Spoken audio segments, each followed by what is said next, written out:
Good morning, everyone, and welcome to today's committee meeting, 1st of 2020. So can I wish you all a happy new year. We have a few apologies I'll come to in a minute, but just to let you know that Councillor McDade has advised that he is coming, but he's running slightly late. So the fire evacuation procedures: if the fire alarm sounds, everyone should leave the building using the nearest emergency exit. Elected members and staff should make their way to the usual designated fire assembly point on Tay Street. Can I remind committee to use their microphones and ask everyone to ensure that all mobile phones and other devices are in silent mode. Can I also advise you that we do seem to have some small problems with the recording equipment. We expect to have an audio recording. We're not absolutely sure that we'll have a video recording. Are there any apologies for today's meeting? Convener, we have apologies from Councillor Alistair Bailey, and he's going to be substituted by Councillor McDade. Apologies from Councillor Dugan, substituted by Councillor Tom Gray, and apologies from Councillor Colin Stewart, substitute here Callum Purvis. Are there any further apologies? Thank you. I'm going to ask Barbara to update us on some structural changes to the committee system, so I'll let her take over, and she's open to questions about it afterwards. Thank you, Convener, for the opportunity to say a few words before the discussion on the papers at committee this morning. As you'll be aware, there was a realigning of Chief Officers' responsibilities in November last year. This meant the transfer of the remit of David Littlejohn, Head of Planning and Development, and all David's teams, including Building Standards, to Jim Valentine, the Deputy Chief Executive.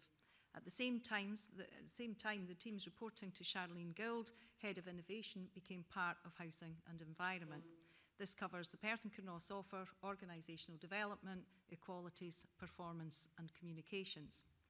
Clearly, however, the roles of the committees are themed ones, not service-based, and as such, under the scheme of administration, the reports which are linked to enterprise or infrastructure will still come under the remit of this committee.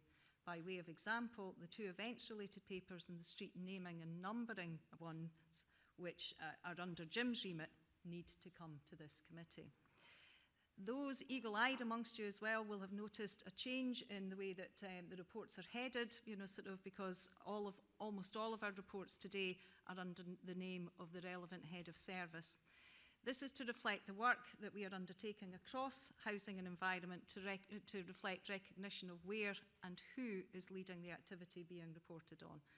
Keith and I are very keen to ensure that committee reports reflect this approach, while we still retain final approval and sign-off to ensure consistency. Reports which are service-wide, such as the Business Management and Improvement Plan and Annual Performance Reports, which you will see later in the year, will continue to be in my name, and papers where Keith has taken a lead, such as the Perth Parking paper today, will reflect that. I hope that that provides some clarity about the changes that you're seeing here today. Do any members have any questions for Barbara? Councillor Ling, followed by Councillor McCall. Oh, sorry, Councillor Ling, not followed by anyone. Thank you. If you've got a question on a paper, who do you try and contact? Is it the approved name or the author's name? Both. You can go to both. If you want, a head of service response, it would go to somebody like Mark. But if you want, information directly from the officer, then, go to the author's And name. how soon would you expect an answer or a reply? It depends, officers can be on holiday sometimes, we will always try and respond as quickly as we possibly can. I understand that there was an issue where you were trying to get hold of one of our officers the other day, and hopefully he has made contact with you since then. Councillor Barnacle, I think you had a question? Yes, thanks, Convener. I just wondered if we could get a note of these changes sent to committee members.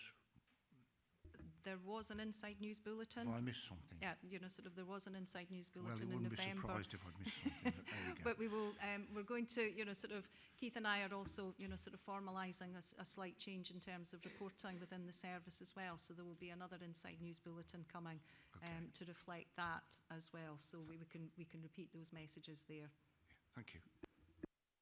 Okay, in the absence of any further questions on that, that takes us on to item 2. This is declarations of interest, and I will kick off. I have a non-financial interest to declare in items number 5 and number 6.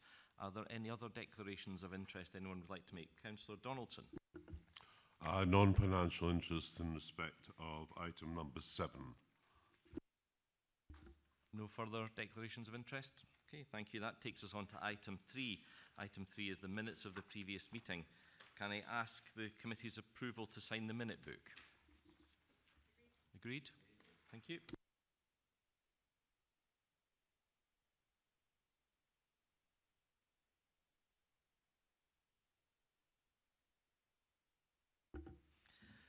We have a request to address the committee regarding paper 8. So in terms of Standing Order 72, the committee is asked to consider a request for deputation from Steve Rimmer and Grace Sharkey, Chair and Secretary of North Inch and Muirton Community Council. Can I have the committee's agreement that they can talk to us relating to paper 8? Okay, thank you. So that takes us on to the item number 4, which is the events strategy. So this is an updated event strategy from a paper first seen by this committee or previous committee in 2013. And can I ask Alan Graham to introduce the report, and Alan will take any questions. Thank you, Convener, and good morning. This event strategy sets out the objectives in relation to events tourism for the next 4 years, and as such it draws on the previous iteration and represents a revision and refreshment of that earlier strategy. The previous version of the strategy had a strong focus on acquisition and growth, seeking and supporting new events and supporting the growth of existing events.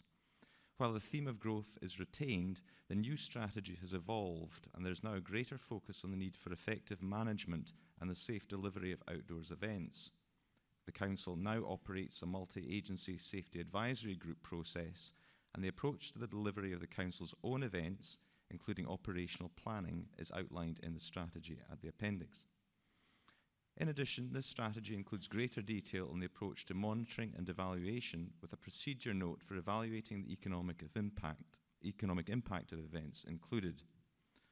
Further changes and additions in respect of the priorities for action include more acknowledgement of the opportunity presented by food and drink, and a clearer statement of the opportunities for collaboration, both with local partners and at the regional level, in the spirit of our broader regional approach to tourism and economic development. There is more emphasis on the role of the Council in terms of ensuring safe and welcoming events in line with our regulatory obligations. And furthermore, the priorities for action also now contain a statement on the role which events can play in supporting the vibrancy of our city and town centres, and they need to have processes to manage public spaces effectively. The strategy is high level and is intended to set out the key principles and strategic objectives for the coming years, rather than a specific set of actions, and all set in a wider context for economic development at the local, area, regional and national levels. The committee is being asked to consider the report and approve the events strategy. Thank you, Alan. Are there questions? Councillor Williamson, first of all. Thank you very much, Convener. On page 24, you outline that the Council's financial support would be regarded as primarily as pioneering and reduced over time. That may mean that some events are going to lose money in the course of time. I was wondering, have we modelled over the past 2 or 3 years potentially which events may end up losing money because of this new policy? Alan, have you done any work on that? Not specifically, but that would be the intention going forward within the spirit of the wider sort of set of financial circumstances we face. To date, it has been a sort of general approach on a case-by-case basis, depending on the circumstances that each individual event faces. But event organisers are clear at the outset that it's not intended to fund indefinitely unless there's mitigating circumstances. Are there any further questions for Alan on this Could I paper? follow up? Of course you can, Councillor Williamson. So we say in page 21 we're anticipating growing the economic impact from 26 million to 31 million, but you've outlined that the major events like the Ryder Cup, Solheim Cup and the biggest weekend are potentially not going to come back to Perth Kinross in the very near future. So how are we going to achieve that? Is it going to be either through micro events or the biggest events? It's going to be actually a twin track approach. I mean, through our engagement and relationship with the likes of Events Scotland, I think we're well placed to demonstrate that we're an effective host local authority and capable of hosting these larger events. We've established that relationship with the likes of BBC, and whilst there's not anything immediately on the cards, we would be hopeful of securing further events of that scale down the line. But we recognise the need for growth of, or growing our own, as it were, from local community right the way up to the larger events of scale. Thank you. Councillor Parrott, followed by Councillor Lane. Thank you, Convener. I'm aware that there are obviously possible commercial sensitivities, but are we aware of any potential major events during the lifespan of this proposed policy? Thank you. Alan? Well, on our immediate horizons, the Royal National Mod for 2021, which is clearly going to have an event of some impact at the local level. But I can't say of any others of significant blockbuster status, if you might put it that way, at this particular juncture. Thank you. Councillor Lane? I think I could welcome this strategy. I like the prime pumping or the pump priming, whatever. I can never remember which way it goes round. Then it's not seen as a dripping roast, that you're and it encourages events to be stand on their own 2 feet. So I can understand that. The question, two questions. The first one is, have we not set the baseline quite high at 26 million to grow to 31, considering, as Councillor Williams said, we've just had these really big events that are one-off events, i.e. the Ryder Cup, the Solheim Cup, the big weekend. So to grow from that high baseline with nothing major coming, do you think it is achievable? I think it's still achievable as incremental growth. I think it is a target, it's a stretch target, but we should be ambitious and still be reasonably bold. I think over the past few years, as I said, we've demonstrated our credentials and capabilities, and I think that puts us in a good position to secure further events downstream. Thanks. And the last one is on page 23. It's we will collaborate with our two allies, Horsecross and Culture, Perth Kinross. Surely we would have LAL involved in that as well for sport yes, events. we should. Yes, those were given as examples, and I can amend it to reflect local partner organisations within that. Thanks, Alan. I think Barbara also wants to comment, Councillor Lane.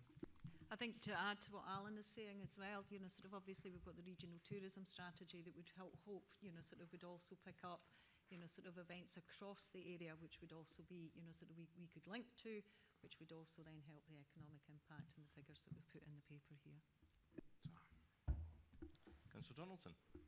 Thank you. Could I ask a very specific question about the timetabling, scheduling of events? Do we, and I had a look on systems and I couldn't find the date, do we have a date as yet for the City of Perth Salutes event? There's a reason I think asked. it's about the third week in August, but I can't specifically recall the date off the top of my head. The reason I ask, over the last 2, indeed 3 years, I think I'm right in saying it may go back further, it's clashed with Crieff Highland Games, which this year will be on Sunday the 16th of August, and also, very importantly, it'll be the 150th anniversary. It really does seem to be sensible that it may not be a major event, but it's a very important national, regional event, and it really doesn't make sense when two big events like that, as in previous years, clash. I think Barbara wants to comment on that first of all, if that's okay. My understanding, Councillor Donaldson, is that the City of Perth Salute and the International Youth Band Festival is the following weekend, sort of, but obviously we work very closely with Edinburgh Military Tattoo, sort of, yep. So it's based on their free weekends, but I do believe it should be the weekend of the Sunday the 23rd. Right, thank you. That's good. I'm assuming you don't want to say anything else, Alan? No, I don't have anything really to add, except to say that yes, it's to reiterate that it's been predicated on the availability of acts in the Royal Edinburgh Military Tattoo, but we have encouraged such acts also to go to the Crieff Highland Games as well that afternoon. Thank you. Councillor Duff. Thank you, Convener. Can I just start by picking up Councillor Lane? I think in Common Gaelic would take issue with the fact that the Royal National Mod is not a major event coming to Perth in the next few years.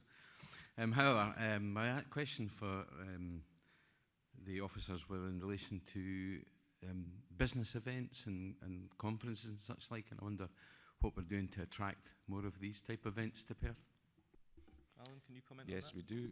We do work very closely with the private sector-led consortium called Perthshire Business Tourism Group, who market as Meetings Perthshire, and that's a group that we've supported specifically to attract meetings, incentive travel, conferences, etc. Over time. But we also increasingly are looking at the opportunities to collaborate with other neighbouring local authorities around a more coordinated approach through a convention bureau. But more detail of that will emerge in time, and that's to attract typically the off-season conferences. But we are in contact currently with a number of conference organisers for events coming to this area in the next 2 or 3 years. So we do work to support conference organisers in that respect. Are there any further questions? Thank you very much. Okay, moving this report, the strategy follows on from an original paper written back in 2013 and has been upgraded to take account of changes in legislation. And I have to confess, I was surprised to learn that PKC is home to over 700 events every year, and the estimated economic benefit is in the region of 26 million. And this tells me that we're doing something right. But as is mentioned in the report, we can't stop there. We must have an ambitious objective to grow this even further, and that's identified on page 21 of the report. With huge international events like the Solheim Cup and the BBC Big Weekend choosing Perth to host their events, it's clear we have the best offer of any local authority in Scotland. And on that note, I would like to thank the events team, all 1.5 of them. They most certainly punch well above their weight. Can I have a seconder for this paper, please? Councillor McCall. Thank you, Convener. I'm happy to second this paper, which highlights the Council's continued commitment to making Perth and Kinross the destination of choice for all events for all varieties. I'm happy to note the continued objective to work with partner agencies and private sector alike towards increasing the value of the events and the knock-on effect that this has on the economy of our council area and the city itself. Whilst we can see the impact of events like the Solheim Cup and, as you state, the big weekend, BBC Big Weekend, I'm encouraged to see that we'll also be working with local events, including markets and niche events. The promotion of such is also detailed in this report, and it's important to ensure maximum return, and I welcome the strategy to develop communication channels and coordinate marketing with agencies and private sector alike. And I'm happy to look forward to many exciting events coming forward, and I'm more than happy to second the paper. Thank you, Councillor McCall. Are there any comments on this paper? Okay, in the absence of any comments, can I ask that we agree this paper? Agreed. Thank you very much. I will leave Vice Convener Baird to take over.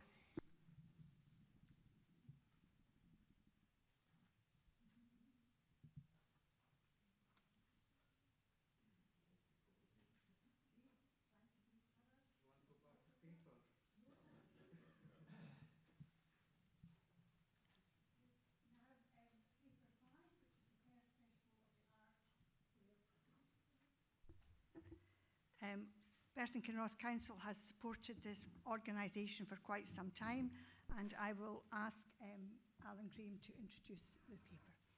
Thank you, Vice Convener. This report relates to the request from Perth Festival of the Arts for funding support toward the festival in 2020 and 2021. Every 2 years, this committee has been receiving a report on the festival, its performance, and the request for funding, in order to give the festival organisers some certainty on the Council's financial support. The grant assistance has been $18,800, which the festival is again seeking for 2020. However, 2021 is the 50th anniversary year of the festival, and so the organisers are seeking a one-off uplift in support, a grant of £25,000 in order to support a proposed enhancement to the festival next year.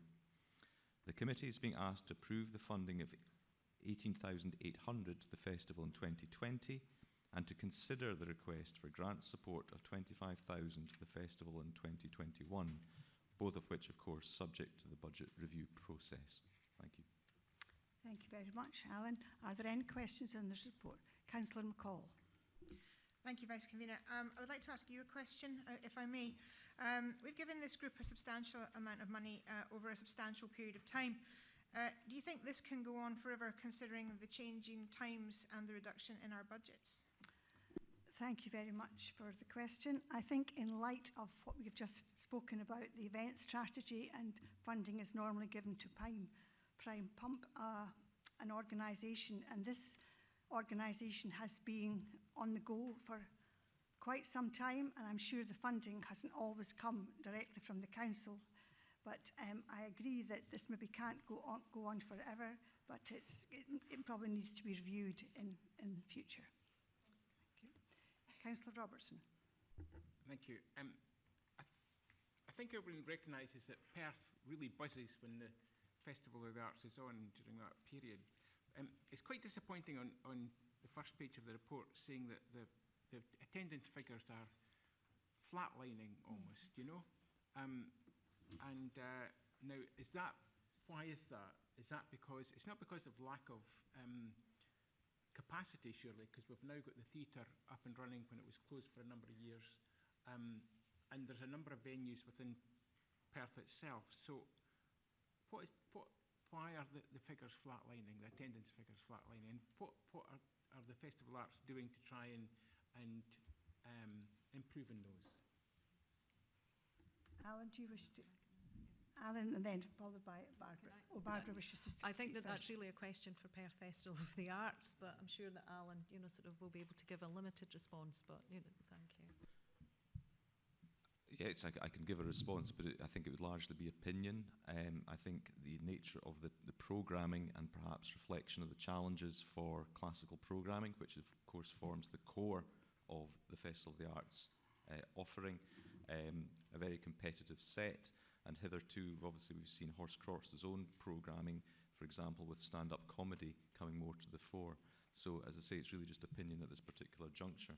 The Festival of the Arts themselves, I think, are very conscious of that, and think they have made efforts to extend the reach of their marketing activity in recent times. There is a new administrator in post, and 2019 was her first year, and perhaps brings a slightly fresh perspective to things. So we'll see how things develop. Thank you. Any other? Councillor Lane. Thank you. Would you not just say in review, but this is in direct contradiction of the policy we've just passed? We're looking back to 2012, and we're talking, so it'll be 10 years that we've been funding this. Do you not think it is in direct contradiction of the policy we've just passed? If you're asking my personal opinion, I think it's just maybe, but the timing doesn't seem very right that we have just passed one paper and then we have this paper actually contradicting what you said. Yes, but this. Yeah, thanks. Yeah. That's what I thought when I raised it with the convener. The other thing is, it has to be, if we're going to grant this, it has to be on the understanding that this is coming to an end. If you look at the figures, every paid ticket is subsidised by £26. So for every seat on a bottom on a seat, the performance is subsidised by £26. That's a lot of money to subsidise one person to go and see a show.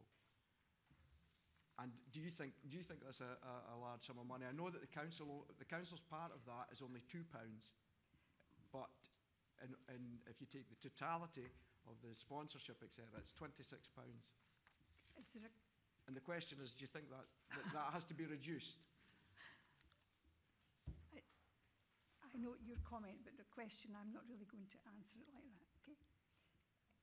Councillor Purvis.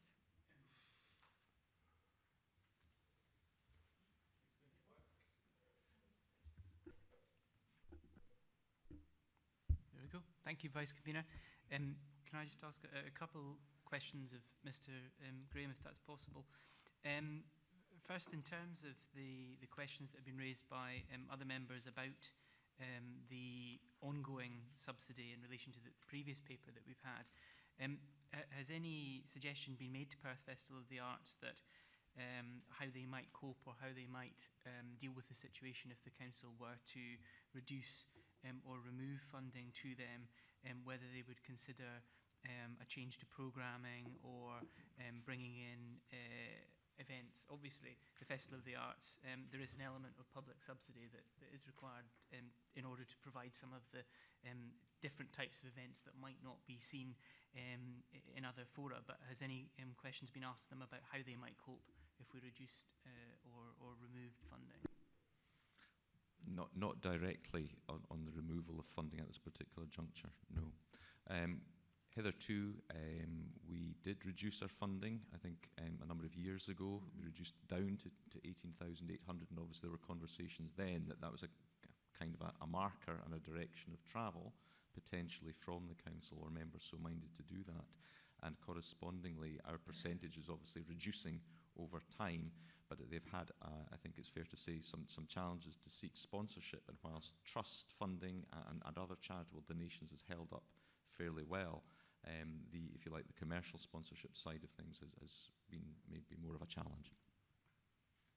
Okay, well, and to the Vice Convener as well, if the committee are minded, that might be something that would be worth including in the decision, if we are minded to grant those, that we would like the council to have a discussion with them about the potential of how they might have a more commercial focus going forward, in order to allow the council to reduce its ongoing obligation on the for Perth Festival of the Arts. Barbara wishes to comment. I'm happy to agree to making sure that those conversations take place. Bearing in mind that there are councillors who sit on Perth Festival of the Arts. Sorry, I had a second question as well, if that's all right. Yeah. I have to declare an interest in this one as a recently appointed member of Horsecross. So a non-financial interest, given that I'm going to ask a question now. But I wanted to ask, you mentioned about the comedy programming that Horsecross have done themselves. Is there to what extent is the programme that's offered during the period of Perth Festival of the Arts, what split is the organisation itself that's running it versus what Horsecross put on themselves? It's wholly programmed by Perth Festival of the Arts. A number of years ago, they stepped back a little bit from, for example, stand-up comedy, because year-round there was a programme, and I think it was in line with trends. You know, the market changes over time, and I think then that was a space they didn't want to sort of duplicate or tread on toes, for example. But the overall programming is wholly done by the Festival of the Arts. Oh, sorry, I thought you said that Horsecross were doing... No, I think it was a reflection of perhaps one of the wider environment for performances and so programming has that, given other that, times of the year. Sorry, given that Horsecross are charging for the use of the facilities and catering and things like that, has there ever been any discussions between Horsecross and Perth Festival of the Arts that Horsecross might be able to put on themselves one or two major events in order to expand the programme offering throughout that period, to take some of the obligation off, but Horsecross might be able to generate some income from that? I don't know to that level of detail, I'm afraid. I'm sorry. I'm not aware of any conversation along those lines.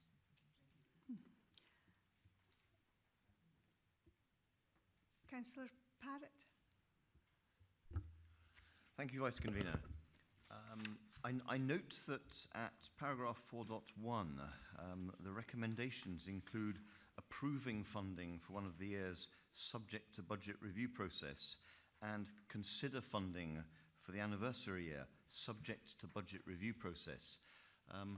What, therefore, can I ask, is the exact purpose of this paper, given that those decisions are subject to budget review? Thank you. Very interesting question. I think I'll ask Barbara to answer that one. That crossed my mind about 3 o'clock this morning. I think we're hedging our bets.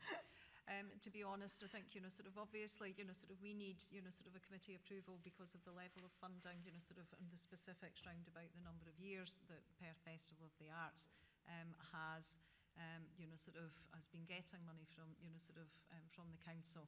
But equally, I think we just want to make sure that, because we don't know what the budget situation is, that there is the opportunity, if the budget is not as strong as we were hoping for, that, I'm authorised to reduce that.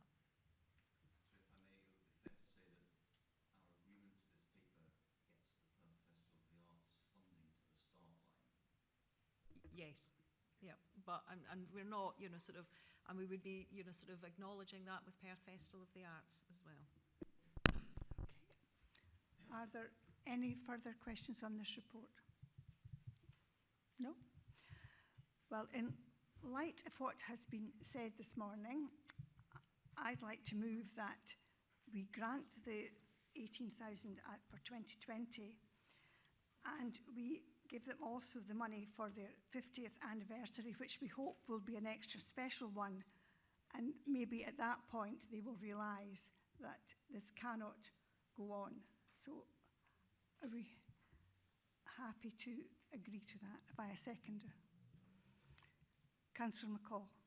Yes, I'm happy to second that, especially with the as stated there by yourself, Vice Convener, that we have the 18 for this time and the 25, but we do need to accept that this is not going to be a continuation ad infinitum, and that these two are passed based on budget process, but that we should really seriously be thinking that they should stand on their own 2 feet. But I'm happy to second the paper as stated.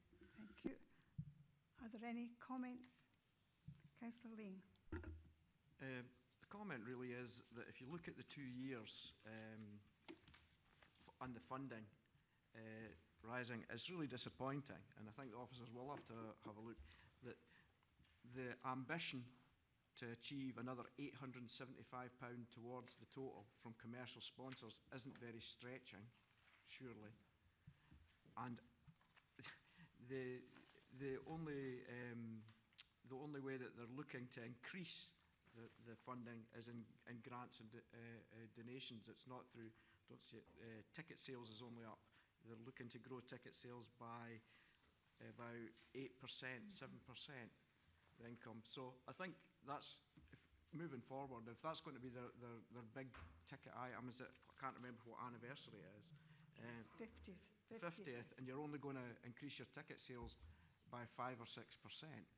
I think there has to be a word with the events officer and officers to make sure that these targets are stretched. I'm sure the committee will know what's being said here today and hope they will take cognizance of it. If there are no further comments, we will agree the report. Thank you. I will now hand you back to... Oh no, sorry. We now move on to Street Lighting Partnership Agreement. This, at the moment, street lighting is Dundee and Perth together, and this report is asking that Angus will join in, and I will now ask Stuart Dell to introduce the paper. Thank you, Vice Convener. The existing street lighting partnership between Perth Kinross Council and Dundee City Council and Tayside Contracts was set up in 2006. This was the first partnership in this forum, and over the last 13 years the partnership has consistently performed well and been nominated for a series of awards. Performance for repairing faults remains one of the best in Scotland, with 98.4% of faults repaired within 7 days. The average cost of repairing a routine fault remains one of the lowest in Scotland, and the average time taken to repair a fault has continuously improved and is substantially less than the Scottish average of 6.93 days. We are 4 years into the LED lantern replacement programme to drive down energy costs and replace the infrastructure in a planned and phased manner, and delivery of this project and cost savings are both ahead of programme. The proposed arrangement to extend the collaborative working approach to include Angus Council provides for a more resilient workforce across the partners to share skills and experience in an industry that currently has difficulties in terms of recruitment and retention. The extension of a common specification would further reduce the cost of stored materials and encourage greater cost savings through bulk purchasing, and this approach is supported by the Scottish Government initiatives Procurement Scotland, Scotland Excel and Tayside Procurement Consortium. It would improve the utilisation of specialist vehicles that Tayside Contracts hold to provide this service as a result of sharing across authorities, and achieve the Government's objectives and increased partnership working. Also provides scope for further development of such a partnership, for example by other councils joining to realise more efficiencies. I'm happy to take any questions, but I'm not a street lighting engineer, so if it's a technical question I may need to revert to a technical person. Thank you. Thank you very much, Stuart. Are there any questions? Councillor Parrott. Thank you very much, Vice Convener. I'm looking at paragraph 1.5 and the table relating to paragraph 1.5 and looking specifically at the fourth measurement down on the list. It occurs to me that this is not actually a good measurement. I would have thought that if a streetlight column is still in perfectly good order and functioning properly, they should be able to go beyond their extended life, and simply it strikes me that this measure encourages a change of lighting columns simply because they're reaching an age rather than a measure of fitness? Thank you. Stuart, are you able to answer that? I'll give an answer. It's all down to managing the asset and phasing the replacement of the asset so as we're not left with a bulk replacement programme at a time when potentially there's insufficient funds to fund that full programme. So we do tend to phase them across the years. There is a number of columns that have extended their design life, and that there's an element in there of allowing for the fact that they're still perfectly serviceable, even though they've extended a design life at the time of manufacture. Councillor Lee? Following on to that, is there not sort of an assessment could be done, because I suppose where they're situated they would be more susceptible to wind than if they're and more stress, which could make them just have their acceptable life. Can they not be assessed, and then if they're not, it could be double their life if necessary? Or is there no way of assessing what the condition that they're in? I know that they do visual inspection. Is your mic? Can I ask, is your microphone on? Yes. Okay, thank you. I know they do visual inspections of the columns to assess for corrosion, etc., which is getting less and less because we're using aluminium columns. I don't know if there's a methodology for doing some sort of push test or something to assess it. I'd need to speak to Street Lighting, but I could do that and come back to you, Councillor. Okay. Stuart, Councillor Donaldson. Thank you, Vice Convener. Can I just say, this strikes me as a very impressive report, actually. It's not an area I've looked at before, but I think the statistics against our peer group, against the national average, really are hugely impressive. Just ask on the LED lights, just working it out, quick mental arithmetic, it's a replacement rate of about 10 per working day, 2,500 a year. Would I be right in saying that that programme, rather than taking 10 years, is likely now to be completed by about 2023? It will be shortened rather than the original 10-year programme, yes. I haven't worked out the details, but it will be considerably shorter than it was planned to be. So also given the climate change agenda, that's likely to produce earlier significant, quite substantial energy efficiency savings. Yeah, that's right, that's correct, yes. Right, that's helpful. Might come back to you on that, yeah. Thank you, Councillor Donaldson. We've been building that into our budget, submissions anyway. But we're also using some of the savings, to replace columns as well.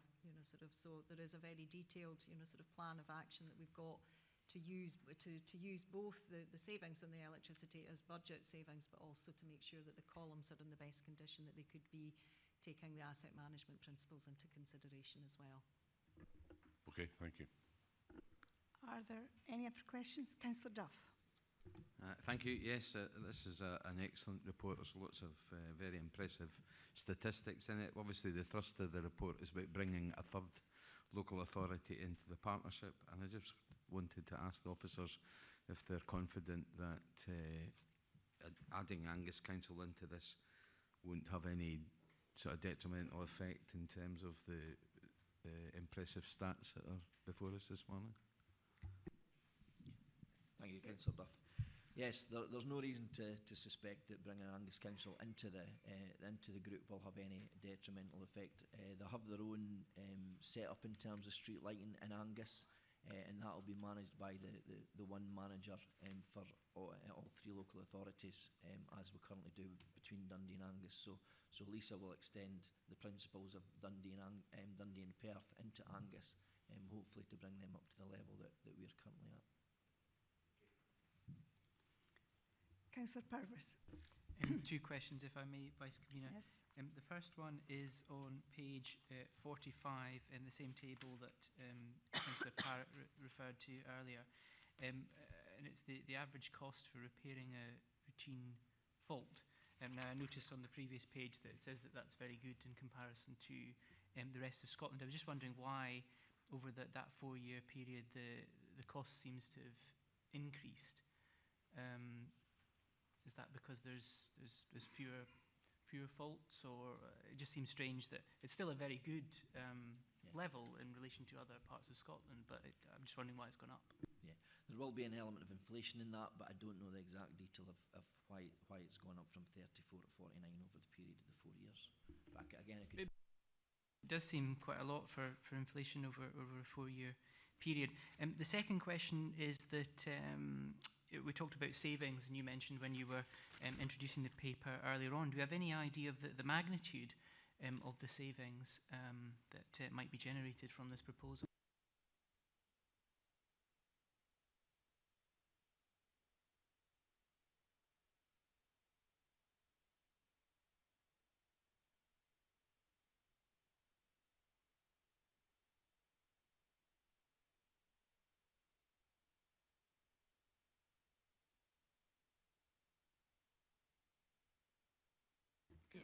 I think it will be a combination of inflationary elements in terms of, sort of your question. There'll be inflation in terms of staff's salaries, but also the cost of the bulbs, or the lanterns, and, sort of the equipment that we use to replace it. So it's probably a combination of inflationary elements there. But as you say, it is still very good performance against the Scottish average. Yeah, just to add to that point, could it be that the cost, or is it the cost, of repairing a LED light is more expensive than repairing the other ones? And as the years go on, the proportion of lights which need repaired, which are LED, is increasing. I don't think that's probably taken effect quite yet, because the idea moving to LEDs got a far longer life.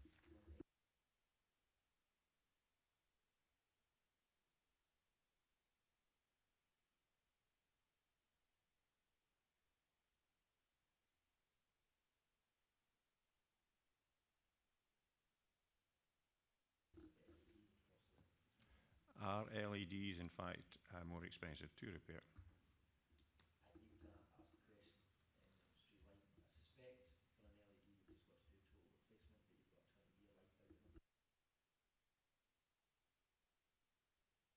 life out of them. And one of the other things that we know, and one of the reasons why we've been able to accelerate the replacement programme, is because the cost of LED lanterns has been reducing nationally as well. I think, because of the number of councils that are replacing it, the unit price is a wee bit cheaper, but then you're building in some inflationary element to that as well. Thank you, Vice Convener, for indulging me for a second somewhat opportunistic question. Are any of the new LED lights that we are putting in of the movement-sensitive variety that switch on and switch off after someone has approached them and passed them? Thank you.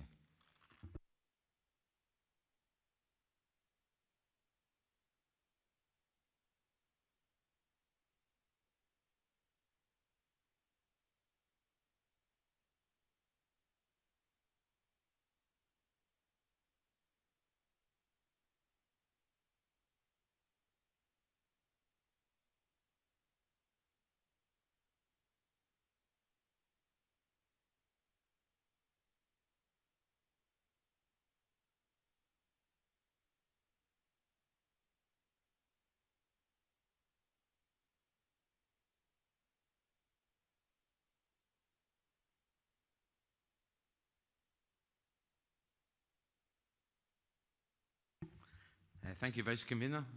If you'll pardon the pun, the Street Lighting Partnership is a shining example of collaborative and partnership working in order to deliver a vital service well, efficiently and cheaply.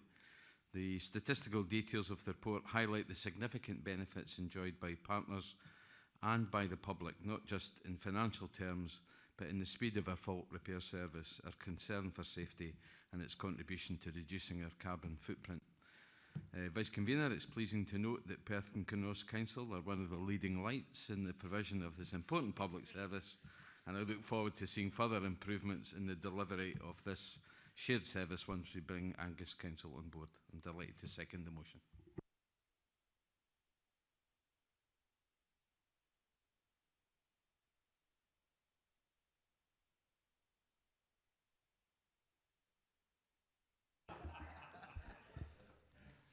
didn't enlighten me about anything about the I would just like to say and ask Barbara through yourself to Stuart to take the thanks back to the team.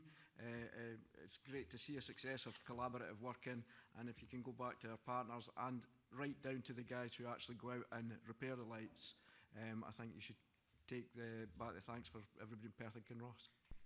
I will do. Thanks. Thank you. Thank you, Vice Convener.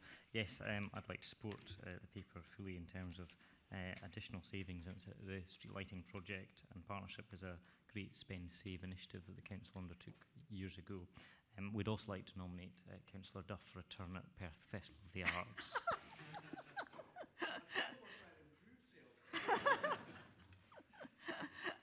Are there any further comments? Thank you very much for these positive comments. I will now hand you back to the convener.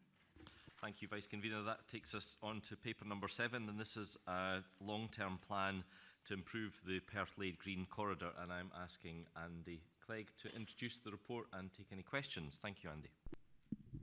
Okay, thank you, Convener. So I'm really pleased to be able to bring this report to committee. There have been a number of drafts in the past, but we feel this plan is very clear, focused and deliverable. The Lade is a really important 7-kilometre long off-road green corridor from city centre to Almond Bank. It has great historic, cultural and biodiversity interest, but is under-promoted and underutilised. The Lade Management Plan looks at social, environmental and infrastructure issues, and we've developed these into a costed action plan involving key partners and the community. Over a year ago, we developed a slightly more ambitious plan for the National Green Infrastructure Fund. And unfortunately, in June 19, we found out that we were unsuccessful with that bid. However, we had anticipated that might happen, so undeterred, we have been able to modify our plan to reflect what we think we can do through partnership working. It is still an ambitious plan with a range of improvements from planting to lighting, path improvements to signage.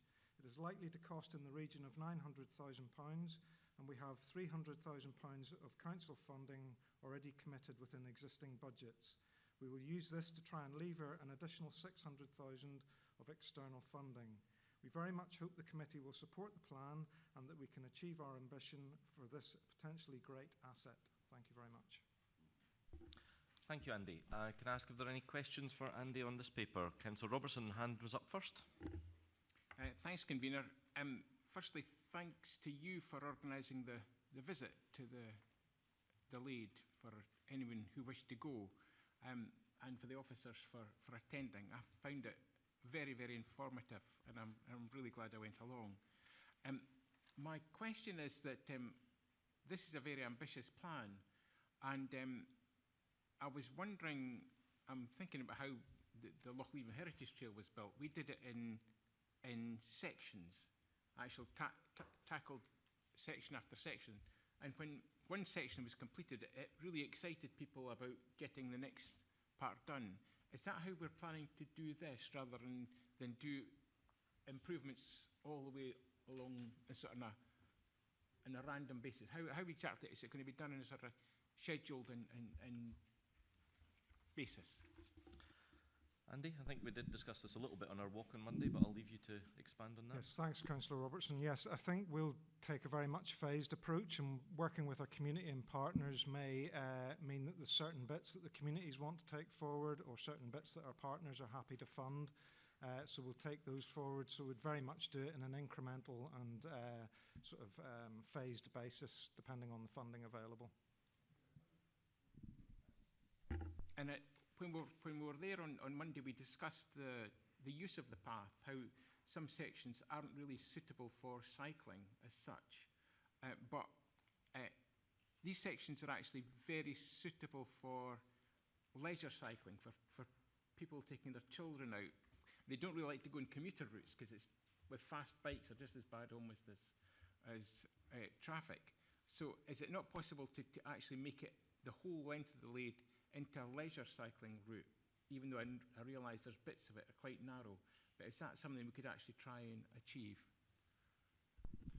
Yes, thanks, Councillor Robertson. We're very much working together with colleagues in planning and regeneration to try and link our project with the Dunkeld Road improvements, and we'd see the Dunkeld Road improvements very much the sort of commuter cyclist route, whereas the Lade we would very much favour for recreational cyclists, walkers, kids trying to go to school, that sort of thing.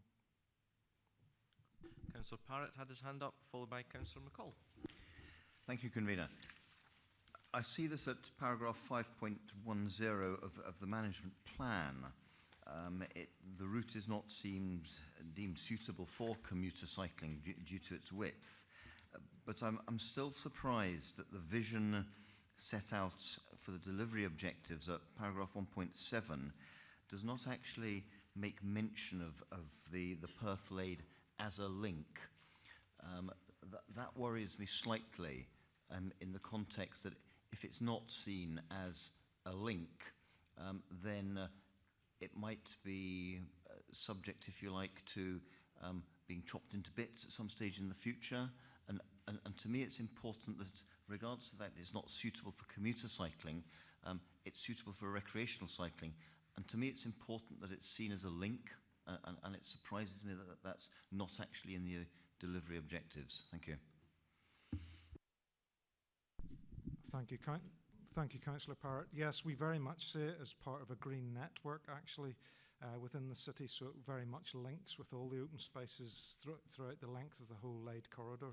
So although it might not have been reflected in the objective, it is very much part of the project team's objective to make sure those links are put in place, and bridges that are down at the moment are replaced to connect communities into that route, so it becomes much more well used.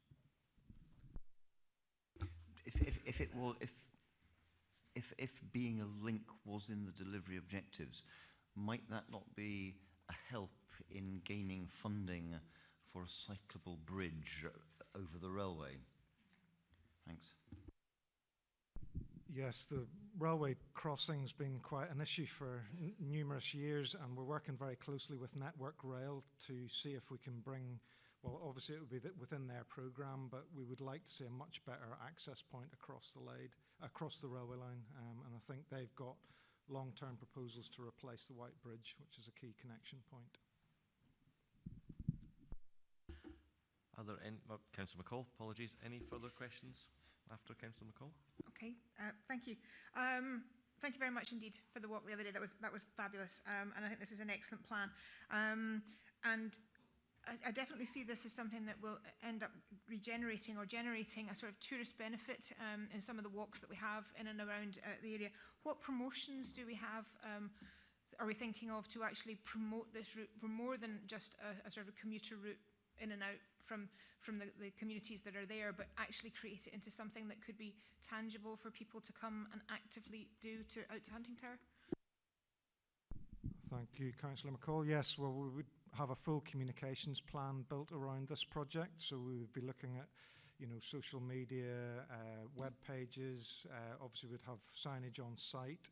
We'd be doing various launches and, as much publicity as we can do to promote the use of the Lade once it's in a suitable condition for that. Very much so. Are there any further questions on this report? Okay, so I'll move on to moving the report, and as Councillor Robertson said, some of us had a really enjoyable walk along the Lade, and I was pleased and disappointed. I was pleased at what an opportunity we have here in Perth. I was disappointed that the state it's in. One thing that really surprised me was the number of shopping trolleys that the council officers were telling me they pull out of the Lade every single fortnight, I think, and I'm told that roughly 14 shopping trolleys are pulled out of the Lade every 14 days. It takes about 4 hours of work, and of course there's a cost to the public purse for that kind of objective. But we have a fantastic asset right in the middle of Perth that could be far better used, and I'm really pleased to see this report. And genuinely a good report, Andy, so thank you for that, and I really hope we can get the funding together, because it's a great asset that we could all be using through the centre of Perth. Can I have a seconder for this report, please? Second this report. As convener said, the Lade is a jewel in the crown of Perth, which is kind of tarnished at the moment, and it's really good if the community will get involved and make this back something that we can all use. I'm happy to second the report. Thank you, Vice Convener. Are there any comments on this report? Councillor Barnacle, followed by Councillor Robertson, followed by Councillor Parrott. Yeah, I think this is an excellent report, Convener. As someone who has previously been involved in management plans for the Lade and walked its whole length, I'm really pleased to see this action plan. And whilst I agree that antisocial behaviour is a real problem, there are several recommendations to tackle that, and I think it's an excellent report and welcome it. Thank you, Councillor Barnacle. Councillor Robertson. Yes, I would agree with what Councillor Barnacle has said. I thoroughly enjoyed my visit. I found it very informative. It's terrible for me to see. I've cycled a good part of the Lade, but I'd never been as far up as we were on Monday. And I was greatly encouraged both by the enthusiasm of the councillors who were there and of the council officers who were present in trying to create what could be a fantastic wildlife and recreational corridor. It was like being in the countryside. I said at the time, it's like being in the countryside in the middle of Perth, and it could be a fantastic asset. Something that people would actually come and enjoy. As many of you will know, the Countryside Trust are currently looking at a thing called the Tayway, which will link Kenmore to Perth. And I'm quite sure that there's no reason why that Tayway could not link into the Lade, because again, it's part of the history and heritage of this great city. So I'm delighted to see this report coming forward. We have, as a council, looked at the Lade many times. And let's hope that this is a line in the sand, and from here on, actual action will take place. And it'll become if we do things right and involve the community, the Lade will become a facility which will actually be treasured and loved by not just the residents of Perth, but many visitors who will come and hopefully cycle and walk along it. Thank you. Thank you, Councillor Robertson. Councillor Parrott. Thank you very much, Convener. I think I really just want to echo the comments made by others. Certainly, the Lade can be a valuable resource within the city centre ward and other wards, and I'd hope very much that the management plan, in a sense, will turn this into a street front rather than a backyard, and that once it's tidied up, that will generate a respect for the Lade that hopefully will reduce the incidence of trolley tipping and other regrettable events. Thank you. Thank you. Councillor Ling. It's on to the trolley tipping thing. I'm just wondering that are these trolleys identifiable to any source? If they were identifiable to any source, it might be worth approaching, especially if it's a multinational or a large retail outlet. They might want to sponsor part of the Lade and removal.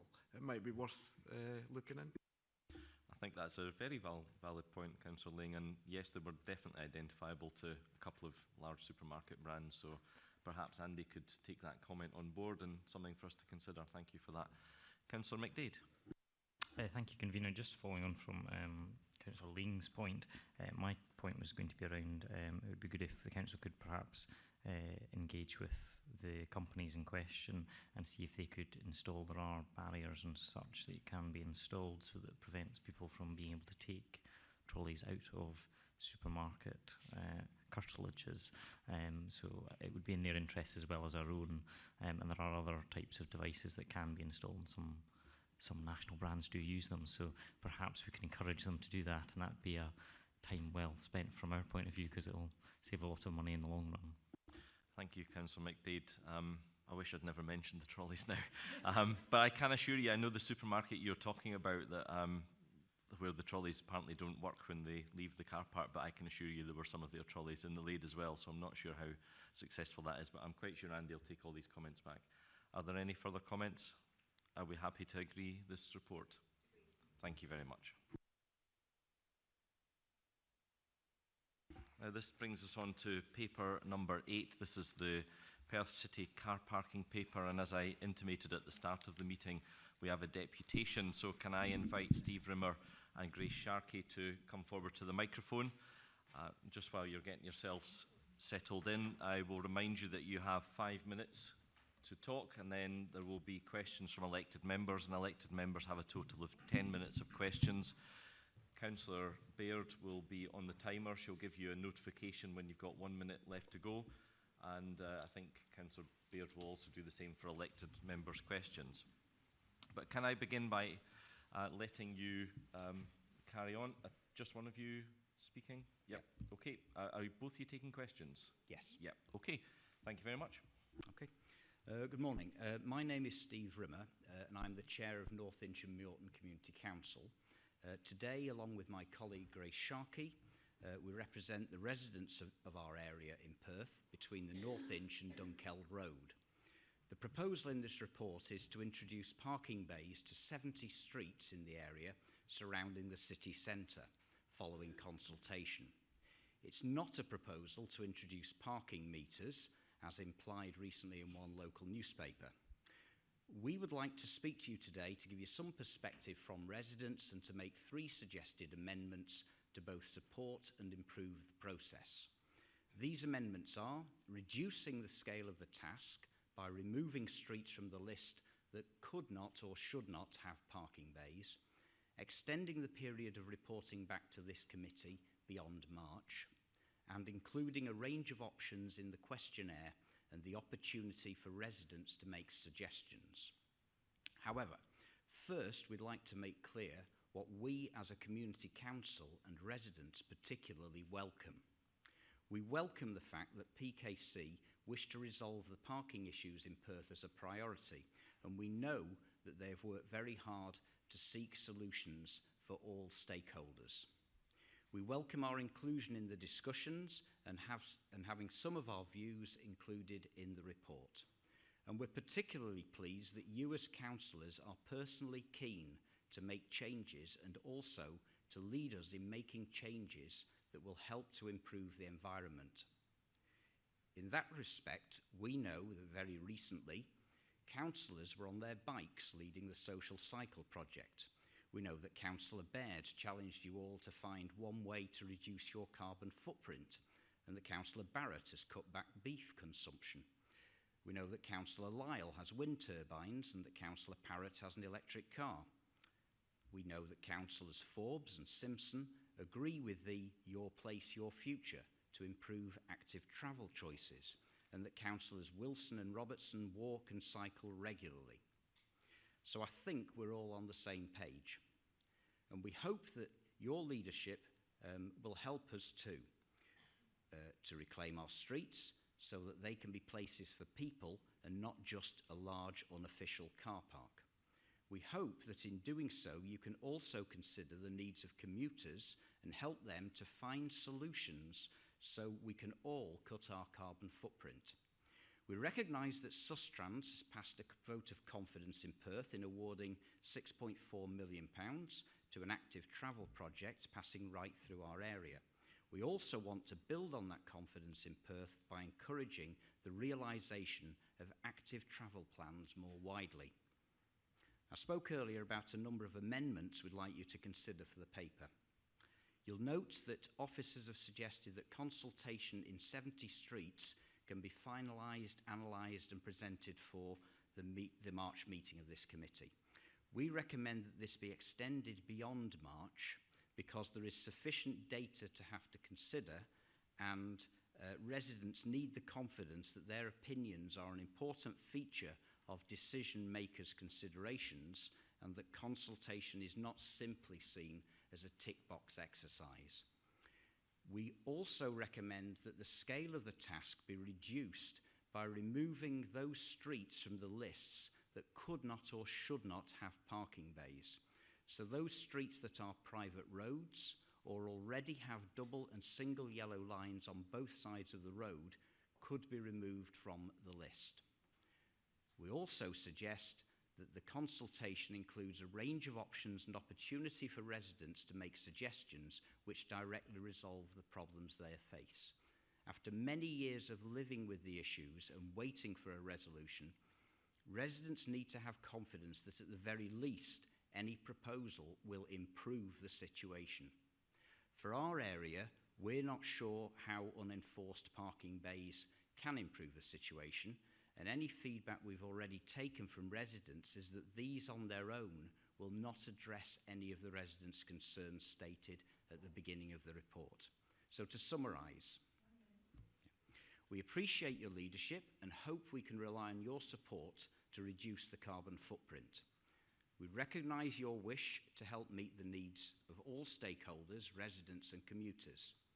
We ask you to consider how parking can be organised to both encourage commuters to use PKC designated parking spaces, public transport or cycle or walk. This then would reduce the daily parking pressures on residents because, let's face it, why would anybody wish to live in a car park? With all that that entails, the pollution, the noise, the constant traffic churn of vehicles looking for empty spaces. We want our neighbourhood to be part of the shift to active travel modes because we live with the everyday consequences of a car culture, and we want to reduce pollution, improve health, improve the environment, because we'll all pay the price if we don't resolve this one. We're looking to you for leadership and support. Please support this proposal with our suggested amendments. We'll be very happy to take any questions. Thank you for that, Mr. Rimmer. That was exactly 5 minutes. Well done. I'm opening this up to questions from elected members. We have a total of 10 minutes. Are there any questions for Mr. Rimmer or Ms. Sharkey? I'll start Councillor off. Ling. Being a rural councillor, I'll start off with probably quite a few of my rural constituents will park outside the town because well, not outside the town, but outside the centre of the town. The first thing I would say is that in 2.6, it really states that you're not happy with just putting parking bays in. The Community Council would rather be going down the line of putting metered bays in or double yellow lines. Is that really fair? The end objective is to do that as stated in 2.6 on the paper. Well, actually, Councillor Ling, the end objective is to provide a solution for the different areas and the different streets which actually resolves the problems in those streets. Some of our streets, we're along the North Inch, at the top of the North Inch. Some of our streets are very narrow and really can hardly accommodate any parked vehicles at all. So we've got safety issues in those streets. So with the best possible outcome, we would like to see perhaps yellow lines in those streets, at least on one side of the street, to actually stop people parking there. So I'm not sure there's that much scope for parking bays in these narrow streets which have already got safety issues, and I think the council officers who are involved have actually recognised that. There are other streets which do have greater potential for parking bays, and that's absolutely appropriate. So what we're looking for, and what we would prefer to see, if it's possible, is to try to get customised solutions depending on the street. So it's not sort of all parking bays per se. I think that will be absolutely fine in some streets, but perhaps less so in others. So that's the kind of direction we would like to move in. The other thing with this is that Grace is quite correct. There are certain streets where we don't expect there's going to be any serious issues about putting parking bays in. What the point of this is to also say that the intention of the parking bays is to discourage people from parking in inconsiderate areas like close to driveways or close to corners of streets. And it's also intended that it will encourage a bigger form of efficient parking in those streets. Okay, so to reduce pollution, etc., you would be taking the cars that park there, make them drive through the most polluted street in Perth, to go down through traffic lights to park in designated car parks. I'm sorry, could you explain that? Because we're not quite sure how we're encouraging people to pollute by looking for ways to reduce our carbon footprint and by looking for ways to actually allow the country and the local authority to achieve the objectives that have been set, which is to reduce emissions by 75% and become a net carbon-free society by 2045. We're actually looking for ways in which, well, we will all have to change what we do personally, all of us. We're not encouraging people to drive unnecessarily anywhere. And I think we'd all agree that that's what we want to achieve, but it's sort of cart and the horse, the choices from people in the country to get into the town when we are cutting bus services and there's fewer buses and to fit in the time. And a lot of the people who park probably out with bays that have to be paid for probably could be low-income families. I fully appreciate that there should be parking bays, and I think I drove round to have a look just to see, and I can see that there is a lot of traffic up there, and I do take that point on, but I could support having parking bays to encourage sensible parking. I think that's everybody's entitled to get egress and ingress to their property. That shouldn't be a problem. I can't support then going on as a first step. If that's successful and people use these parking spaces sensibly, I can't support moving forward to having double light yellow lines and forcing people to pay. They should have the choice to park out there and walk in. Thanks, Councillor. Can we just hold on a second, please? I think we've gone away from a straight question and answer into more of a sort of comment and debate. I think we all get the gist of your question, and I think we all get the gist of your answer, so we'll leave that particular one there for the moment. Are there any other questions? Councillor Purvis. Thank you, Convener, and thank you for your deputation. I'm familiar with some of the streets, but not necessarily the specifics of the different types of issues that are faced in the different streets, as you've alluded to.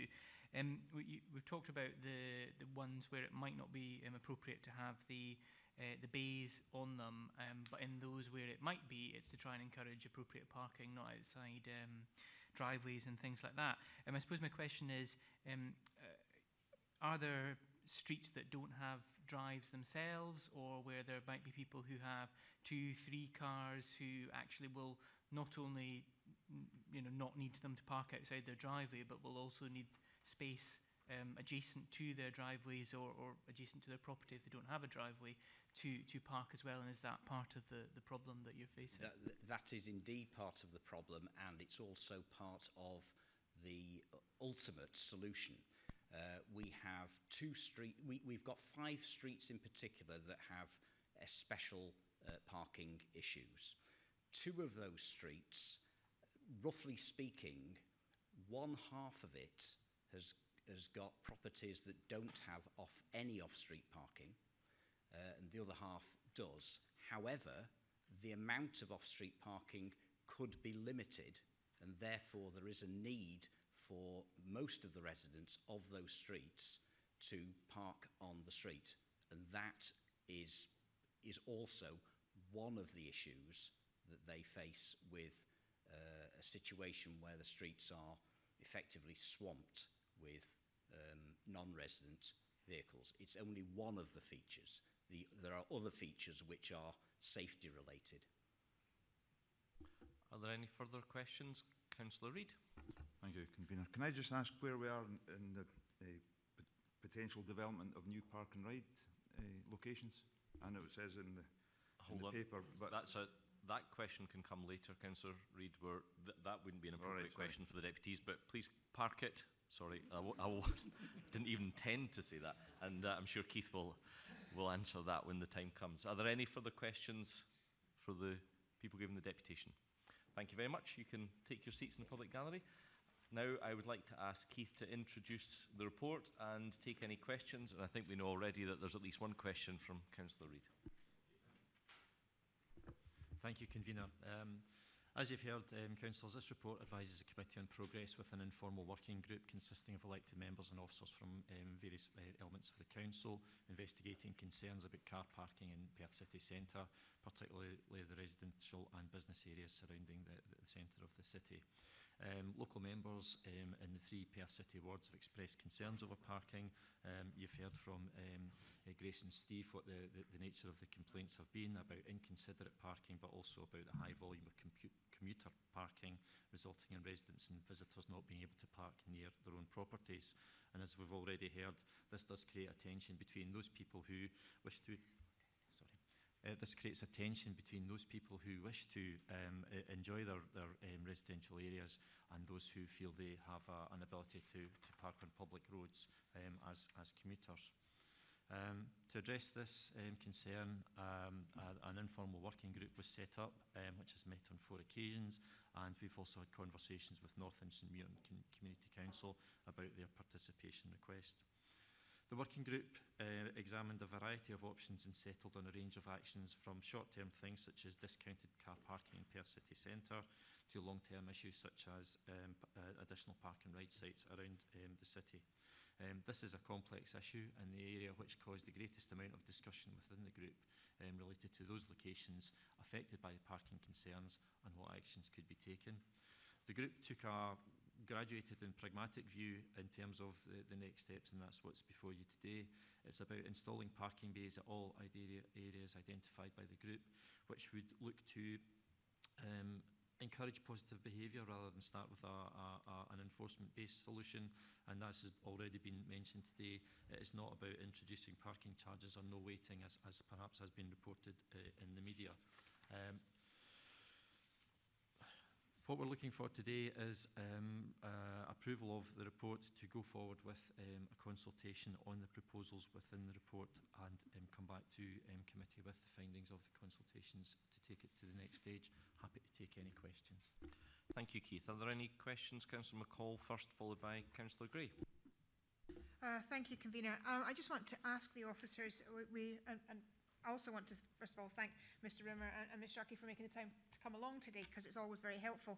To my understanding, the request from them was to remove some of the streets that were private streets, etc., and to extend the date beyond March for the public consultation. Is there any reason why we can't actually add that into the proposal in front of us? So that's to extend the consultation, sorry. The extended consultation was to March, and they were asking if that could be extended a little bit longer to be able to give adequate time for the information coming in from residents. I'm just asking officers if either of those 2 points are an issue, and is there any reason why that can't be adopted into the plan?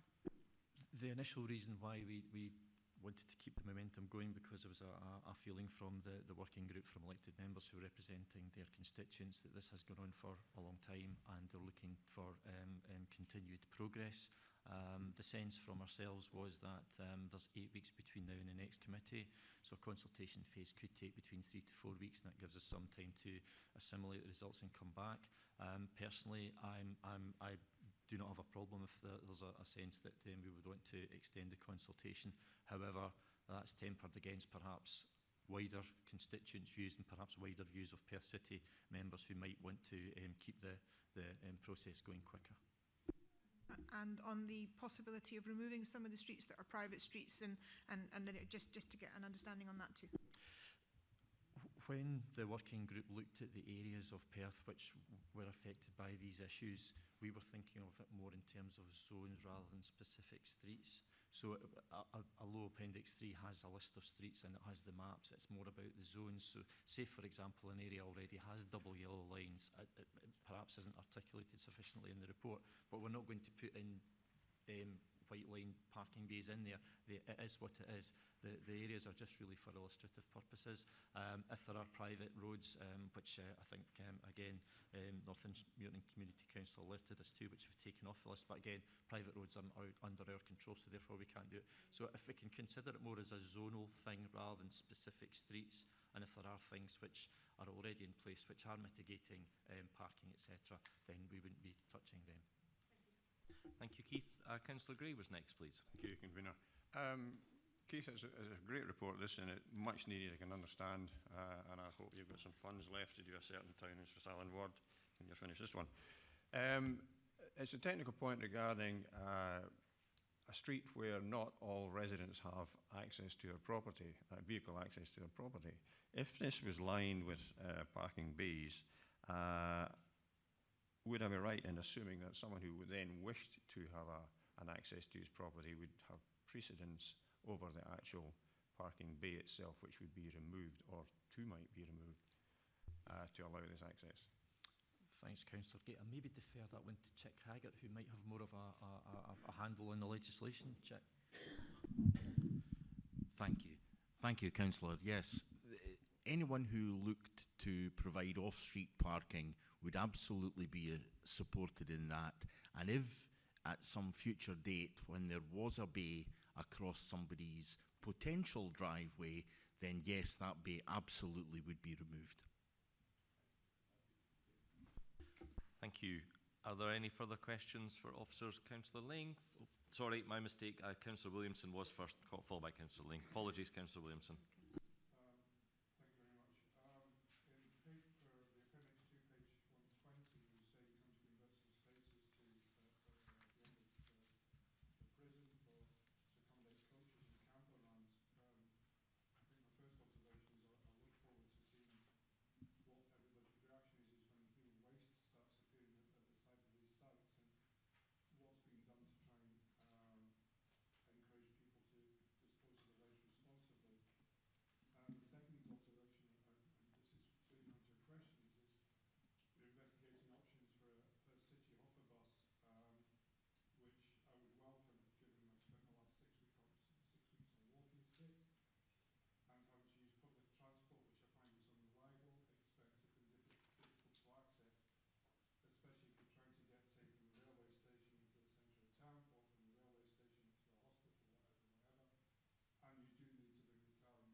Thank you, Councillor Williamson. I would certainly hope so, but I'm sure Keith can advise. Okay, thanks, Convener. Thanks, Councillor Williamson. Yeah, the issue in terms of disposal of waste is a vexed issue, as you know, and it happens through all of Perth and Kinross and indeed wider Scotland in rural areas, particularly with camper vans nowadays. I think when the elected member officer group discussed Edinburgh Road, this was a proposal in as much as these vans are parking up in Perth in areas which could be considered to be unsuitable anyway. So it's not like it's a new issue, it is just identifying a location where they could park up safely. There are public toilet facilities not too far away at the South Inch, but really the responsibility for disposal of waste, etc., really rests with the people who are in charge of the camper vans themselves. And in relation to your second point about integrating the hopper service, this is a bit of a feasibility at the moment, but I think your point's well made that we should integrate with the main transport hubs within Perth. I noticed, well, in the reports, there's been a failure to mention the Perth and Kinross car share scheme. Why is that? Why are we not trying to encourage people to use that or promote it more? When you look at the number of who are currently using it, I think there's only 165 Perth and Kinross employees actually using this scheme. Would that be something we could try and promote to try and reduce the amount of people travelling to the city centre and alleviate this problem? Keith, can you comment? Thank you. Yeah, one of the actions in Appendix 2 is about PKC leading by example as an employer in a corporate travel plan. So the car share scheme is part of the corporate travel plan, and we would want to be promoting these activities as part of the corporate travel plan. Councillor Lee. Thanks. I think that the suggestions by the Community Council are sensible, to extend the consultation and to take out the unnecessary roads. And I think we should be putting parking bays in some of them. I think, can I ask why we didn't do a trial of, say, the 5 roads listed there and put bays in there to see if it did encourage better behaviour, and if it did, then we could roll it out. If we trialled it there and it didn't, and we had to put double yellow lines, it would save putting parking bays in 70 streets and then having to take away some of them and put in yellow lines. It seems, I don't understand why we're going for this massive bang of 70 streets in Perth, putting in, lining them in bays, when we don't know if it's going to work. The idea is to find out if it's going to work, if it's going to increase better behaviour. So that's the first question, is why 70? Why not a small sample to see if it works? The second one is the consultation. Will that be extended to not just residents of the streets, but the people that park there? And because they've every right to park there, you know, so why they shouldn't be part of should be part of the consultation. And we could then find out why they're parking there. They can't afford to come to town. There's no alternative. If we're going to stop people parking there, we'll have to find the reasons why they're parking there in the first place. So I think the consultation has to not just be for the residents, but it has to be, so can it be widened out, Keith? Keith, two questions for you there. Are you happy to answer them both? Certainly, Convener. Thanks, Councillor Lane. Yes, the first part about the trial, now that was discussed at length by the working group, because we did think about doing a trial area. It wasn't specifically the 5 streets that was talked about. It was another area, but the sense was if we did something, it would just displace the problem to somewhere else, and you would just kind of keep moving the problem about rather than sort of identifying one area. So there was a sense from the working group that we would operate a Perth city-wide solution rather than trial in a specific area.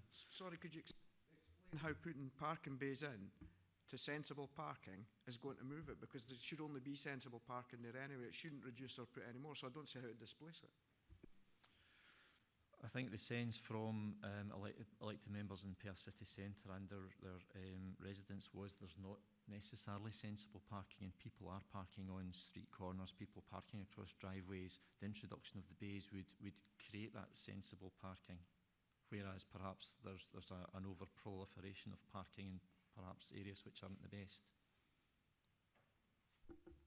So just a supplementary to that then, if you don't mind, Convener, will be the last one, and I'll be quiet then, let somebody else. How many convictions or charges have there been? Because normally we need evidence-based stuff when we make any decision about improving roads or signage or that in the last 3 years, so the police could back this up.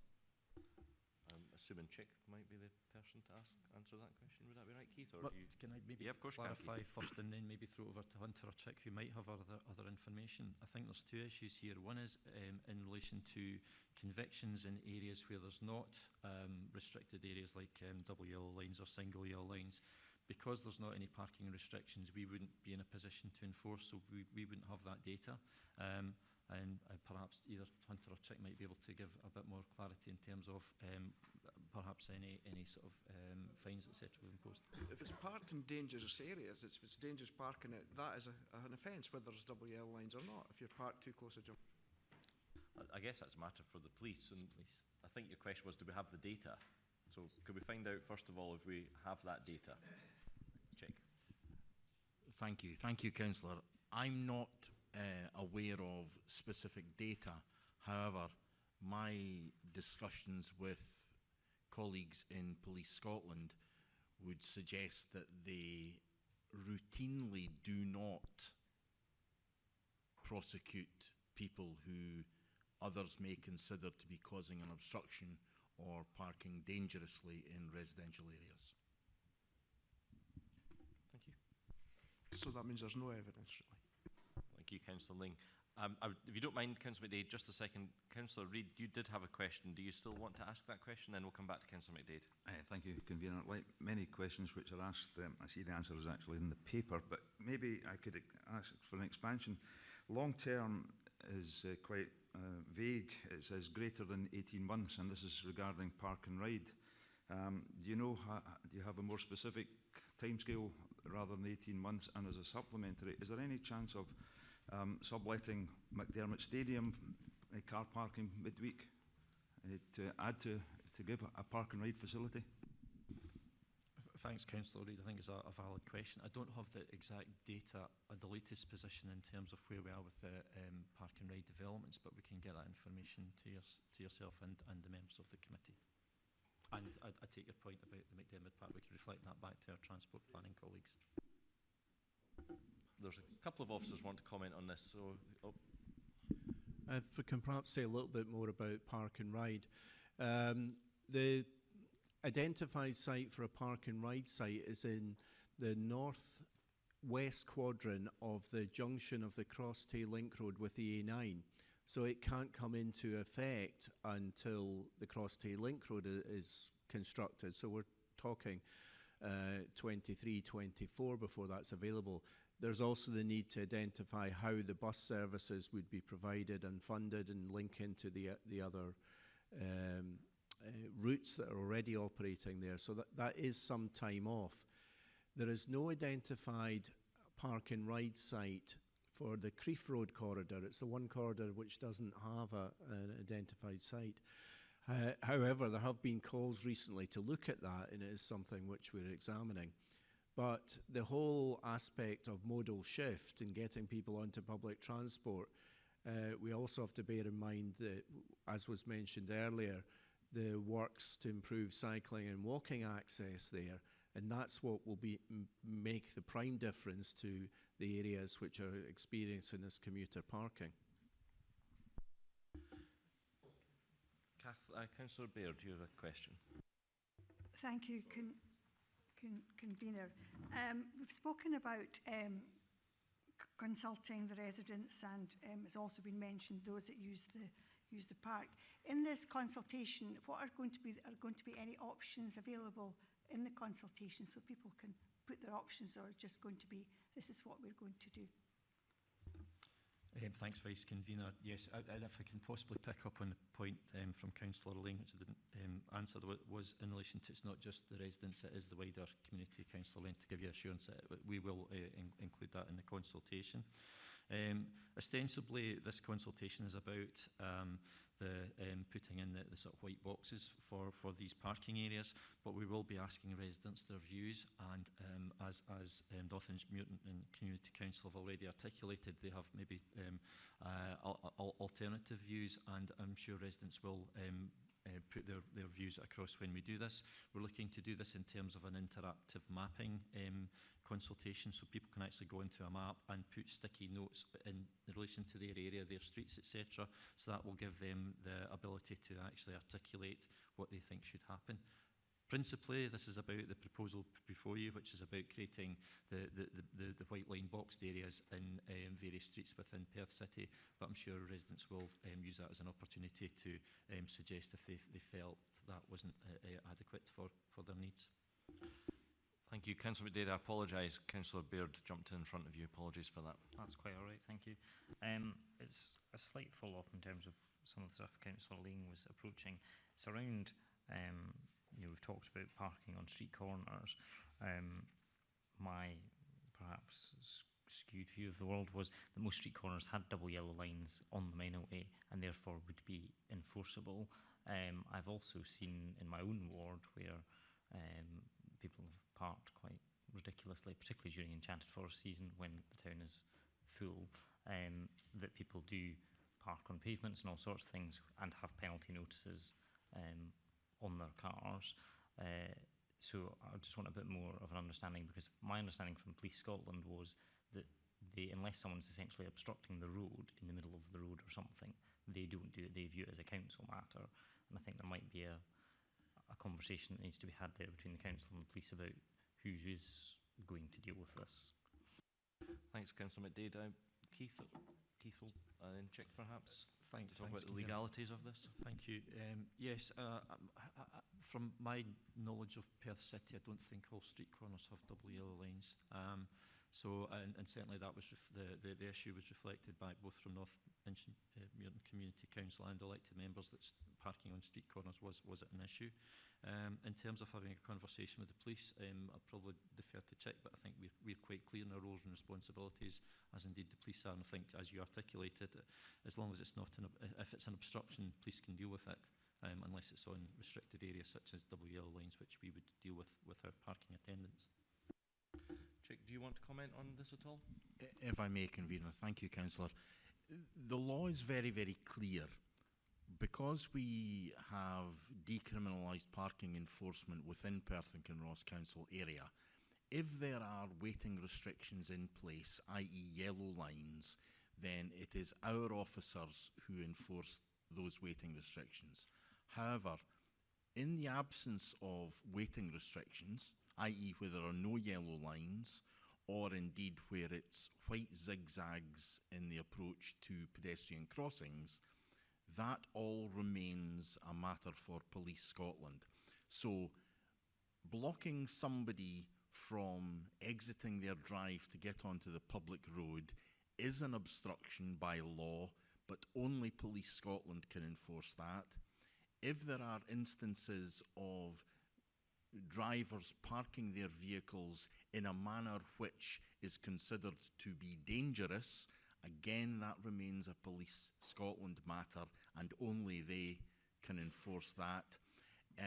Obstruction of the public road, again, where someone has parked in a manner which prevents other vehicles from progressing along the public road, again, that's reserved to Police Scotland to enforce. So the situation we have here is in large residential areas where there tend not to be a proliferation of yellow lines. It's simply been the case that it's been left to the local community to manage the parking sensibly, one hopes, themselves. But in this scenario, what we're finding is that there have been commuters and others coming into the area and perhaps not being aware of where they should and should not park. And that's the issue that we're trying to address with this paper. Thank you. A follow-up, Councillor McDade? If I may, thank you. I think that does clarify things.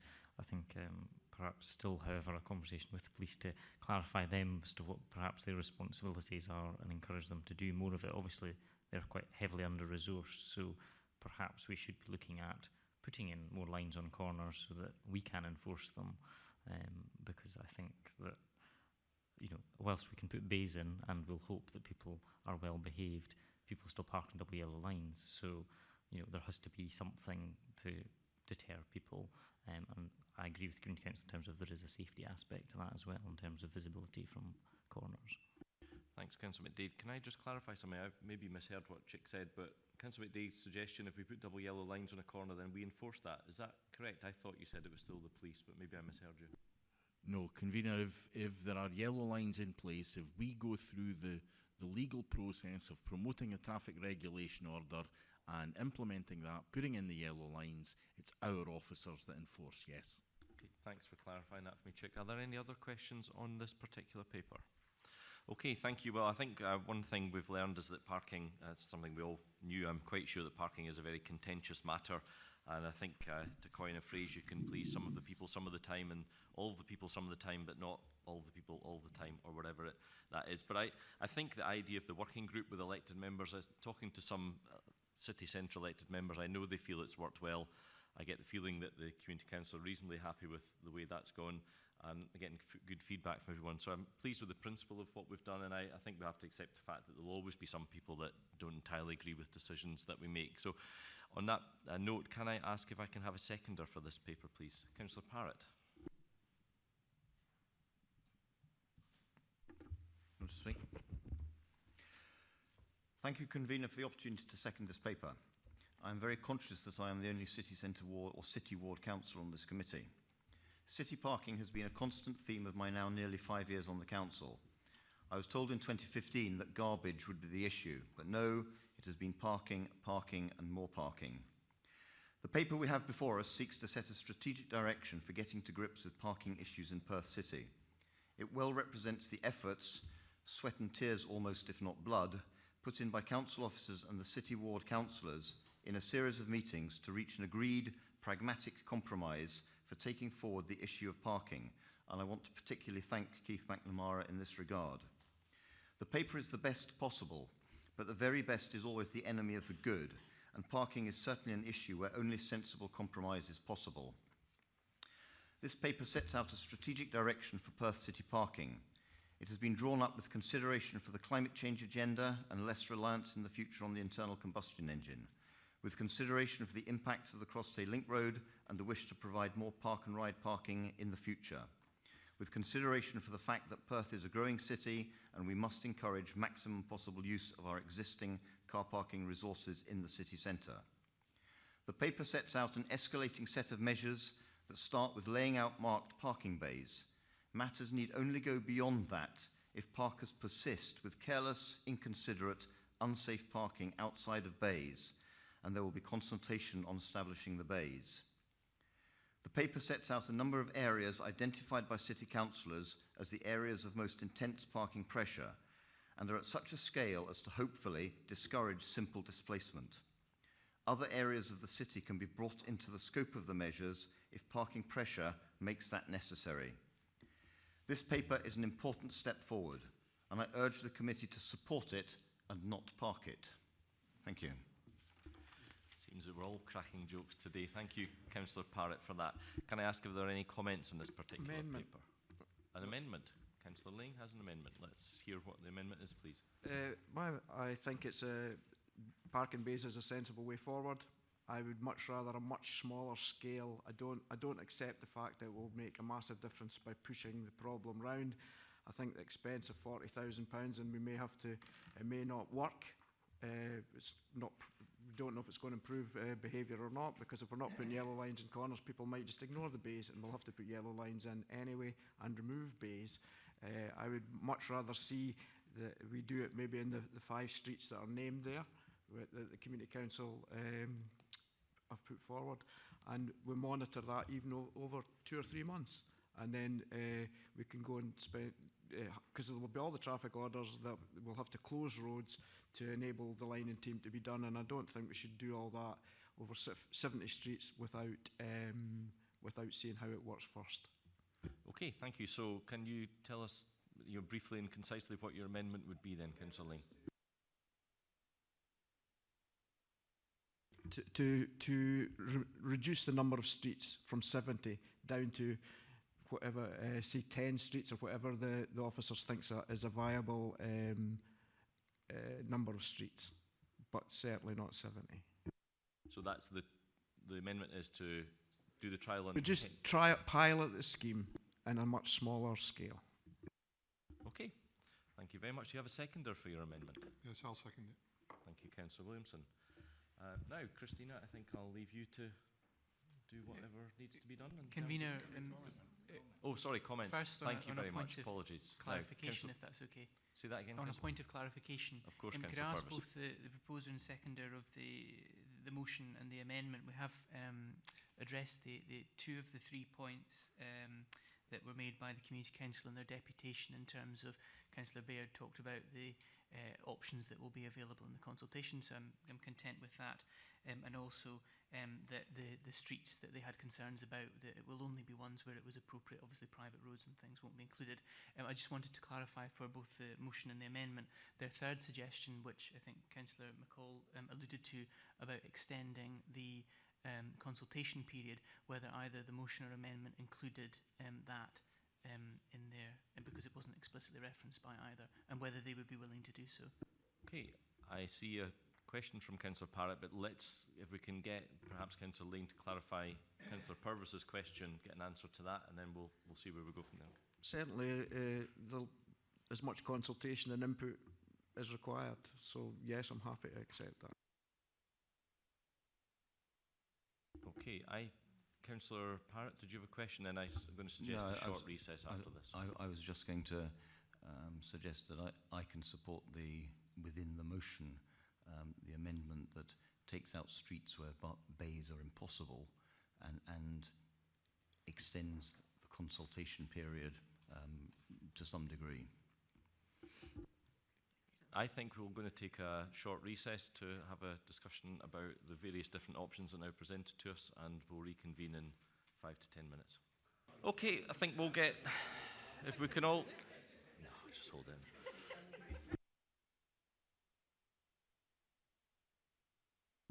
Thank you, everyone. Can you take your seats, please? Oh.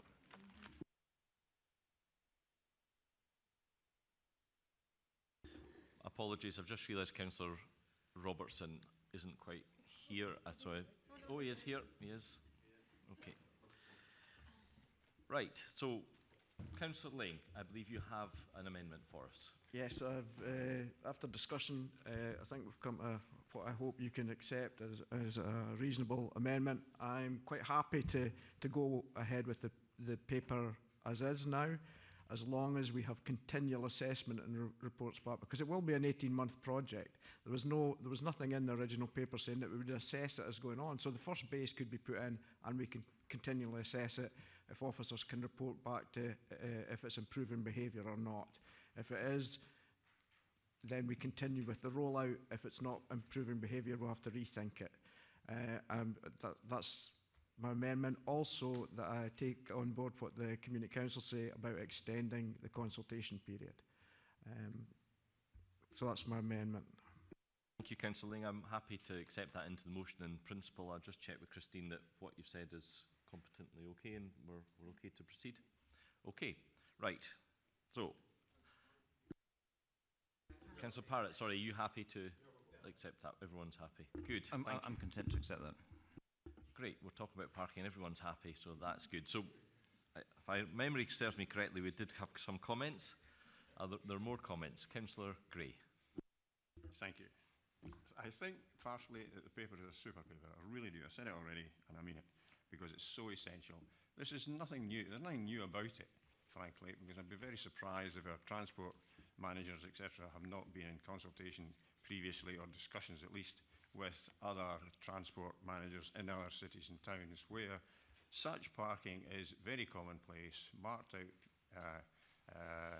parking bays within residential streets to accommodate both the residents and those who are so loath to leave their car behind and use public transport.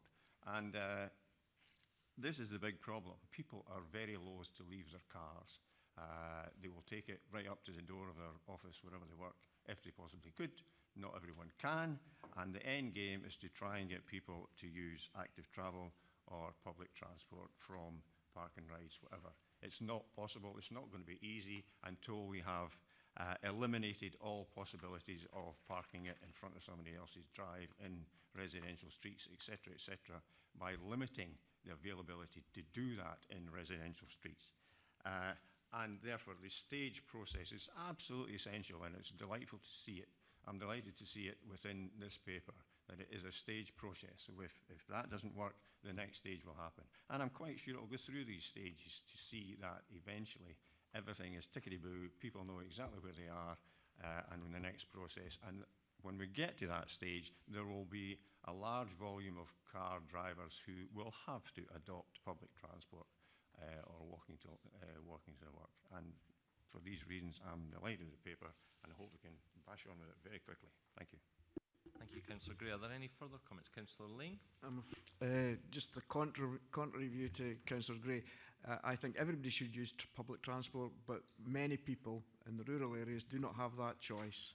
And I think it's unfair to characterise them all as not wanting to give up their car. If they had affordable public transport, I'm sure they would use it, but many of our residents don't have that choice, and I don't like the thought of characterising them all as not wanting to use public transport.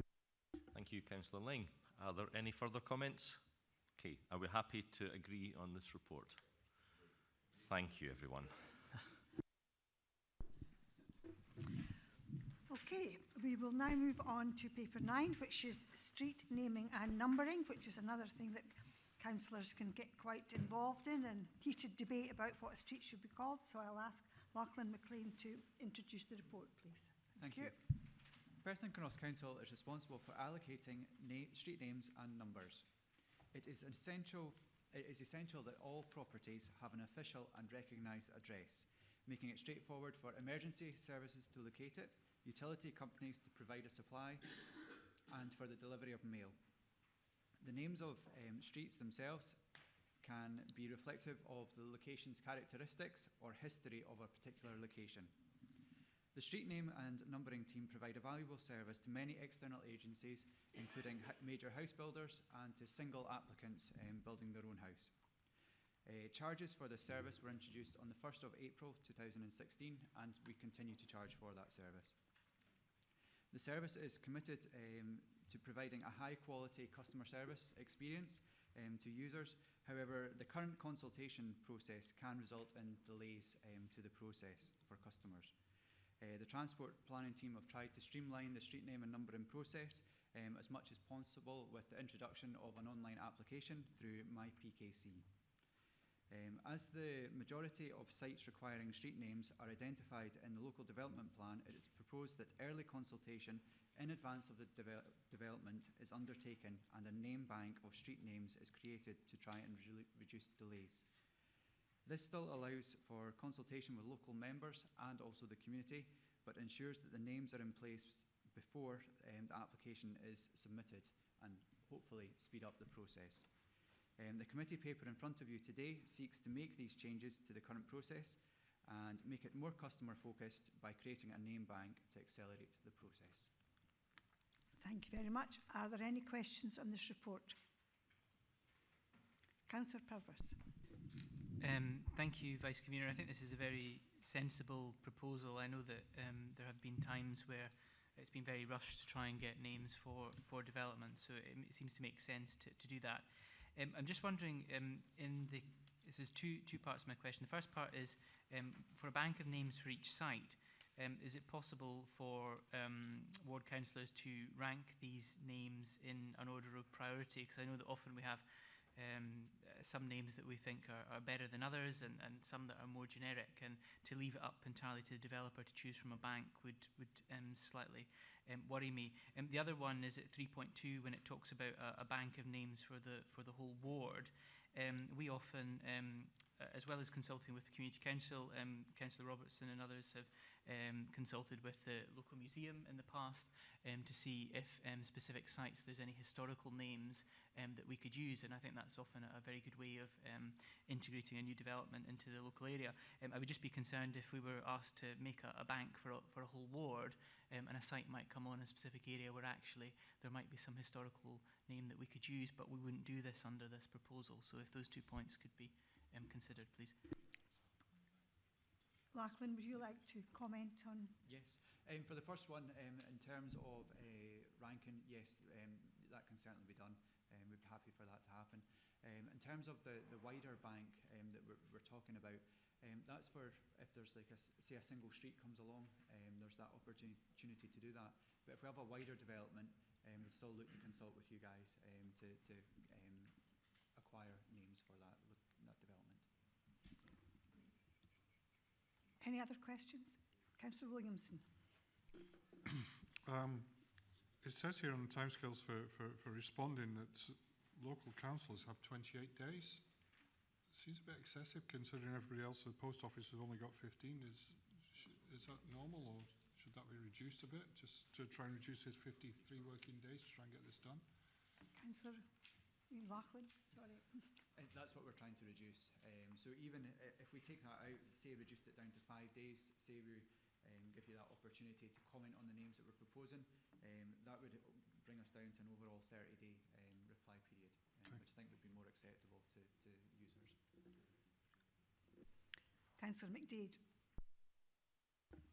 Contrary to Councillor Williamson's point, I don't think we should be reducing it dramatically, but actually my question was more around a follow-up to Councillor Purvis's. Is it possible in terms of this ward name bank to have, as it were, subset name banks for Pitlochry, Aberfeldy, etc., because there is obviously quite radically different historical appropriate names for different places, and that would at least allow us to consult community councils, etc. I think that would be one of my urgings around not shortening the time period, so that we can actually do consultation locally and not just 5 days doesn't give us any time to do any of that.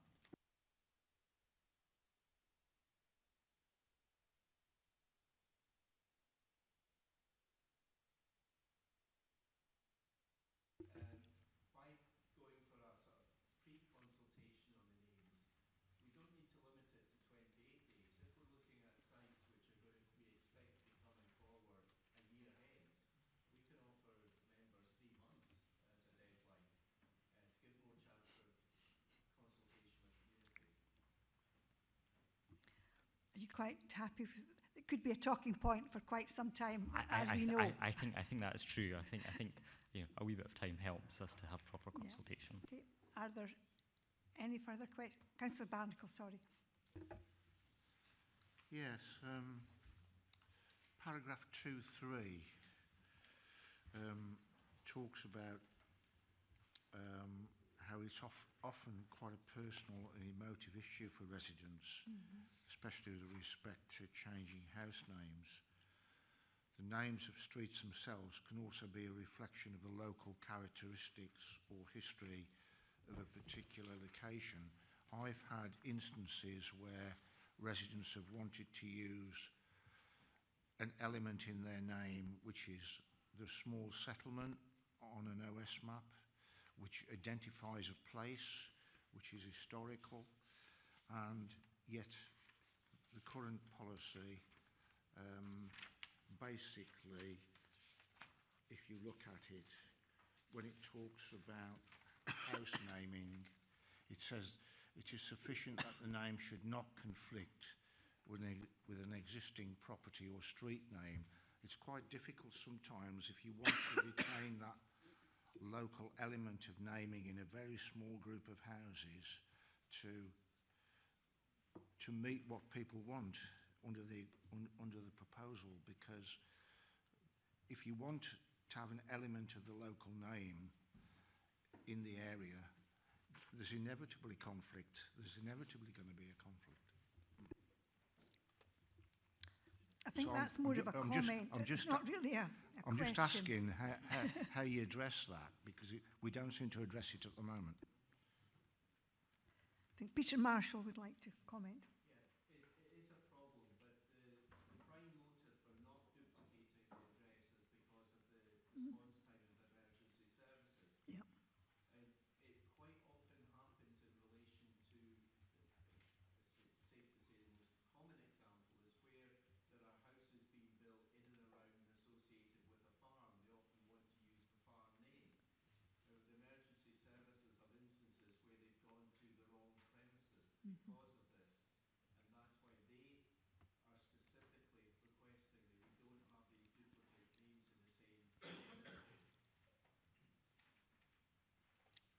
Okay with that answer?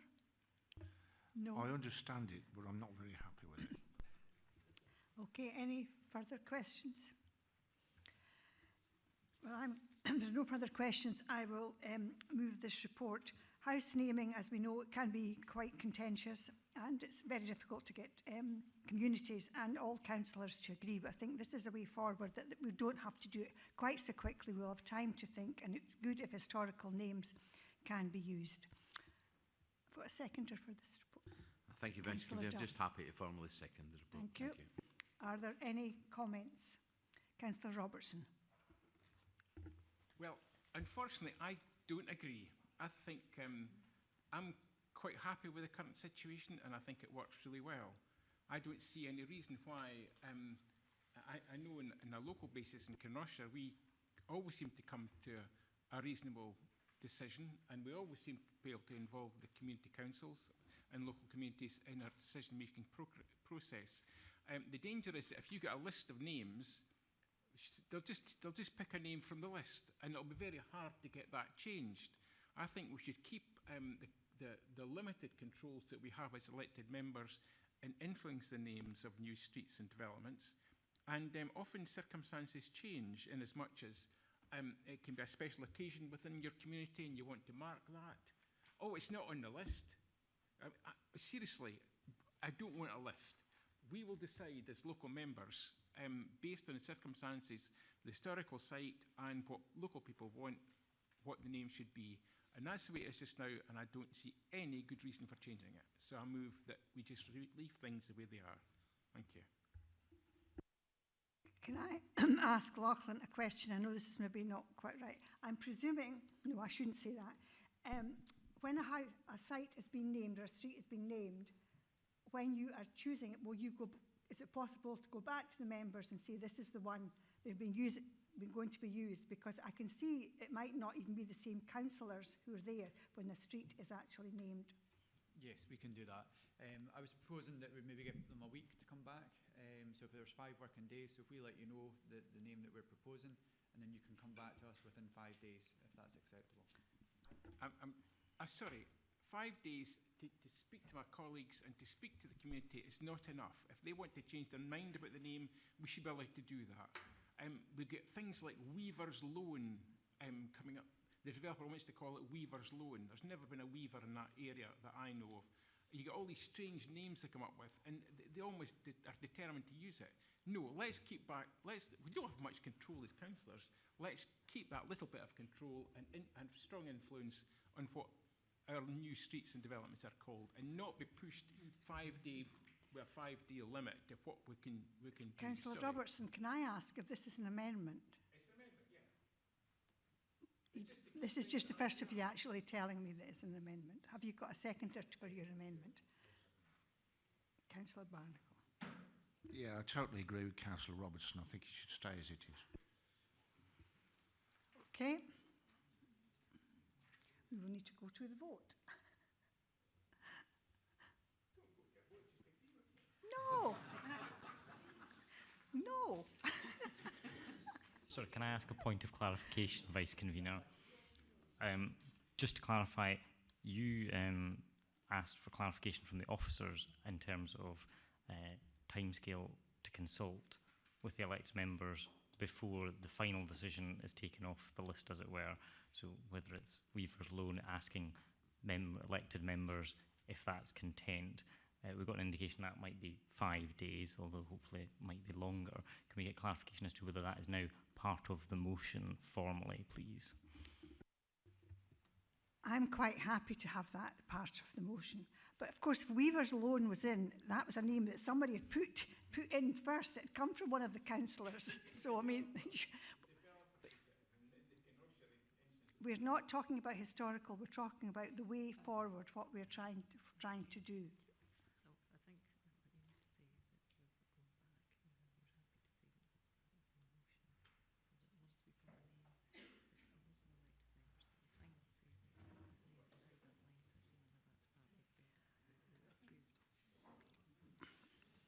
So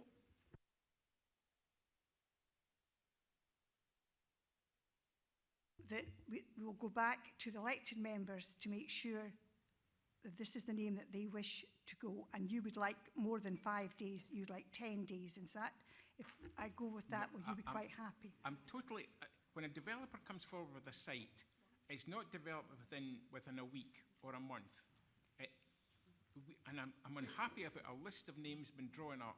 I think we should be able to look at things in the current situation and reflect local circumstances where there's maybe been a major incident or something happened or an anniversary or something that the community wants to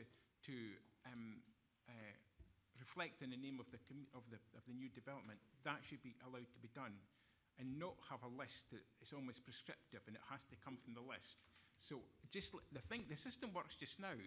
Every development within Perth and Kinross actually gets a name now that actually works. So let's leave it as it is. Right, can we just maybe have a quick recess to try and get our heads round? Yes, yes, you will not force me into doing something I don't want to do. Thank you. Okay, councillors, you will understand why naming streets is controversial. Here we have the councillors, we can't even get it sorted out. So when you go to the wider community, you can understand why there are differences. Now, I think someone is going to explain exactly what I know. So is Barbara's going to explain what we are going to incorporate into the motion. Well, fingers crossed. We think. So if we could turn all the elected members to page 135 of the committee pack, and that's the timescales. So what the motion would be, a continuation of, the process as it is outlined within the report, but at the point where we go to name a development or a street, we would give a further 10 working days to elected members to come back to confirm, just at the very last minute that everybody is happy to take into account, the community councils may have changed, and to take into account Councillor Robertson's point. But that would be at, at the very last minute, and only where we felt it was necessary.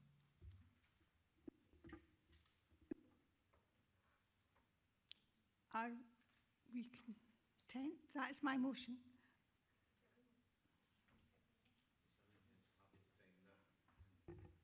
Vice Premier. Thank you. Councillor Robert. No, see, I don't think the system's broken. And if it's, why meddle with it and make a list of names?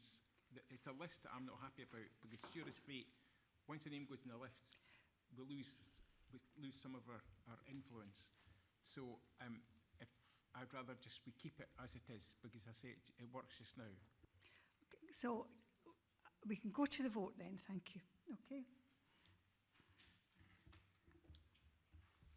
Councillor Robertson, can I just double check with you that your amendments to reject the proposed changes detailed in the report and retain the original policy? Okay. Councillors, you have before you report number 2011, street naming and numbering. We have a motion by Councillor Baird, seconded by Councillor Duff, as detailed in the report and clarified by the Director. We have an amendment by Councillor Robertson, seconded by Councillor Barnacle, to reject the proposed changes detailed in the report and retain the original policy. When I call out your name, could you please tell me if you're voting for the motion or the amendment? Councillor Baird. Motion. Councillor Barnacle. Councillor Donaldson. Motion. Councillor Duff. Motion. Councillor Forbes. Motion. Councillor Gray. Motion. Councillor Jarvis. Motion. Councillor Lane. Motion. Councillor McCall. Motion. Councillor McDade. Motion. Councillor Parrott. Motion. Councillor Purvis. Motion. Councillor Reid. Motion. Councillor Robertson. Councillor Williamson. Motion. The motion is carried 13 votes to 2. Thank you. I will now pass you back to the convener. Thank you, Vice Convener. I'm so pleased I asked you to take that paper. That takes us conveniently on to paper number 10, which is proposed additions to the green routes. We miss Councillor Wilson, who would no doubt have talked at length about cycling. I think we're all in favour of more green routes, because not only do they reduce traffic speeds, but they allow people like me to get out more safely on our bikes. I'm just going to move straight on, move the paper and ask if there is a seconder, please. Sorry, just as a point of order, I think you are required to ask if we have any questions on the paper. My apologies. Thank you for clarifying that for me, Councillor McDade. Are there any questions? Well, there are lots of questions. I think Councillor McCall had her hand up first. Apologies, Convener, but it's just one question. Happy to support the idea of the 40-mile-an-hour green routes. More than happy with that. But we, having one out in between Mouthal and Auchterarder, for example, where it is many people not bothering to go at the speed limit, do we have the backup of the police to enforce these 40-mile-an-hour limits? Because I think they're great. I think it's a good idea. I accept what we're trying to achieve, but if people are just going to ignore it, we really need some backup. So have we spoken to the police and made sure that we have that assistance? Thank you, Councillor. Yes, we absolutely have. Police Scotland are fully supportive of the proposals. I'm sure that Police Scotland will say that they will enforce in line with their other priorities. At the moment, though, we have to leave it up to them. But they are fully supportive of all these proposals, yes. Thank you, Councillor McCall. Am I right in saying Councillor Robertson was next for a question? Yes, and it was a question. Wonder if it would be possible for to have the small section through Tillyfoley at Milnathorpe. It's an accident. Sorry, it's an accident black spot, and there's a number of accidents here every few weeks. Because of the nature of the bend, and there has been a very serious accident there in the past. If it was possible to have that small section made into a 30 limit. I'm not sure this is exactly the time or the place to be asking. Well, I spoke to the officers, and they said that if I raised it, they could that could make that slight amendment. Okay, that's fine. Are you happy with that, Jake? I'm On the spot, yes. I couldn't be so bold as to say I was happy. Sorry about No, that. but you, no, all I'm asking is for it to be considered. Absolutely. My officers have assessed these routes so far, and they have proposed that that be a 40 through there. I am happy to accede to the request for it to be a 30, subject to my going back to my colleagues to check that that doesn't set any dangerous precedent or set any compromise. I hope that's an adequate response. I'm perfectly happy. That's really good. I'm happy. Well, that's excellent. And on that basis, convener, I'm happy to say yes, we will make that a 30. If there is a problem with that, I'll report back. Thank you. I think we had a question from Councillor McDade. Was that right? Followed by Councillor Barnacle. No, maybe I misunderstood. No, I think I was still on point you were of just order at that point. Fine, Councillor thank Forbes. you. Thank you.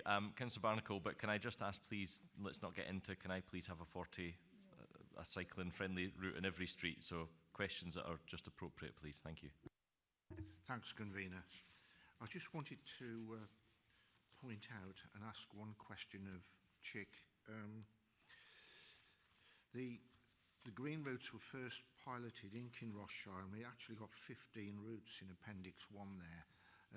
It's been extremely popular, and you get speed limits on roads you wouldn't otherwise get, and people get the idea that, you know, they should be looking out for cyclists and walkers. But I'm just wanting to ask one question about criteria, because sometimes you see a route and you think, oh, that would fit in well, and then it's rejected because they say, oh, it doesn't go anywhere, or, you know, there's no end destination, and yet it seems an appropriate route from looking at other green routes and the way it is. So I'm just wondering what the criteria are in that respect, if you know what I mean. Yes. Can you answer that, please? Yeah. Thank you, Councillor. Excuse me. In general terms, what we're looking to achieve is routes that walkers, cyclists and equestrians can use to travel anywhere. We tend not to be so keen on short sections of route in isolation, because the pedestrians or the cyclists or the equestrians have got to get there in the first place, and they've also got to leave it at some point. So what we're looking to try to achieve is a continuous route. And perhaps that's, I mean, I can't speak about the detail of the routes that you're thinking about, Councillor Barnacle, but that may have been the reason. I have to say, though, my team are incredibly supportive of the concept of green routes. As you've rightly said, we introduced these in Kinross some 7 years ago. They've been very, very popular, very successful, so we would look to extend these as much as possible. And if you've got any queries, I would advise you to go to Brian Cargill and my team, who will certainly do his utmost to include them. Thank you. Are there any further questions on this particular paper? Okay, happy to move the paper then. Is there a seconder for this paper? Yes, I'm happy to second this. As Councillor Barnacle said, this was green routes were first trialled in Kinross, and it's made Kinross a very popular destination for cyclists from all over this area who come at the weekends and during the week to cycle. And some of these new routes have been put forward at the request of local residents and community councils. The ones over the Ochils are particularly hilly, but in this modern day and age, with the use of electric bikes, they're now most people can now cope with them. So it's amazing how people can then get around their lovely area of Perth and Kinross. And I'm also delighted that we're linking now all the way to Auchterarder and Dunning, which gives even better areas to cycle. So I'm happy to second. Thank you. Are there any comments? Okay, are we happy to agree the report? Thank you. That takes us on to paper number 11, which is the waiting restrictions in Main Street, Aberfeldy. Are there any questions? Sorry, my apologies. Got my glasses too far down. Abernethy. Are there any questions? Are there any questions on this paper? Okay. No. Okay, agreed. Sorry, just as a point of order, you do have to then move a motion before we can agree it.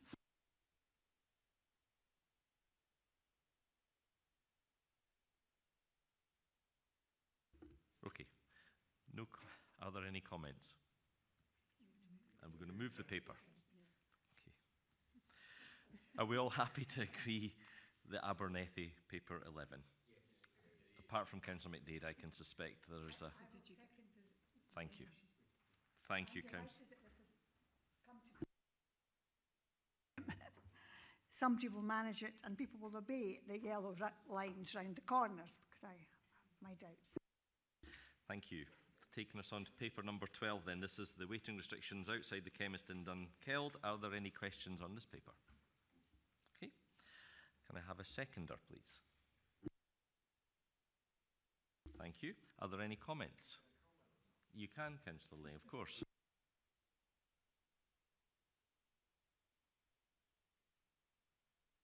I think it's a vital thing, because Dunkeld is it's very hard to get near the pharmacist, and there's a lot of people, there's no little public transport, so a lot of elderly people will use that to get their medicines and that, and to have this outside the door, I'm sure the Community Council and all the community will benefit from it, so I'm very glad to see it.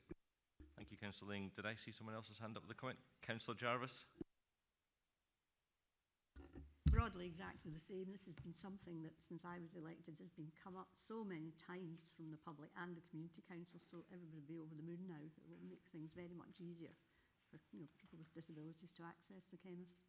We all like our constituents to be happy, so thank you for that. So paper 13 is a taxi rank. Sorry to be pedantic, Convener, point of order. You do actually have to move the paper so we can agree it. Right. I will move the paper. Do I have a seconder? No, I'm sorry, a point of order. I do believe you did move the paper and it was seconded by Councillor Baird. That was the last paper, I think you'll find, Councillor McCall. Okay, to try and bring this to a suitable resolution for everyone, I'm happy to go back and ask for a seconder. I did second. Okay. And you did comment, right. So we're all happy to move on now to paper 13? I'm prepared to admit I was wrong there. I apologise, Councillor Falk. Thank you, Councillor McDade. So paper 13 is... I think we're almost there, Councillor McCall. Let's just get on with this. I'm going to... Are there any questions on the paper regarding Aberfeldy? And Gleneagles. Thank you, Councillor Gray.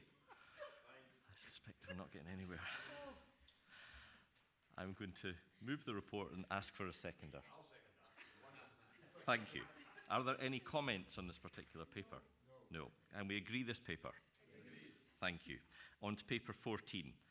This is the amendment to the list of public roads. I'm going to move the paper and ask if there are any questions. Should have done that. I'm going to ask if there are any questions. Okay.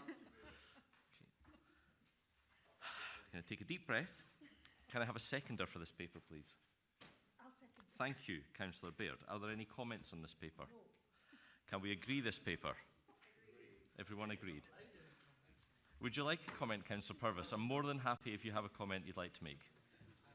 Thank you very much. Thank you for your attendance, everyone.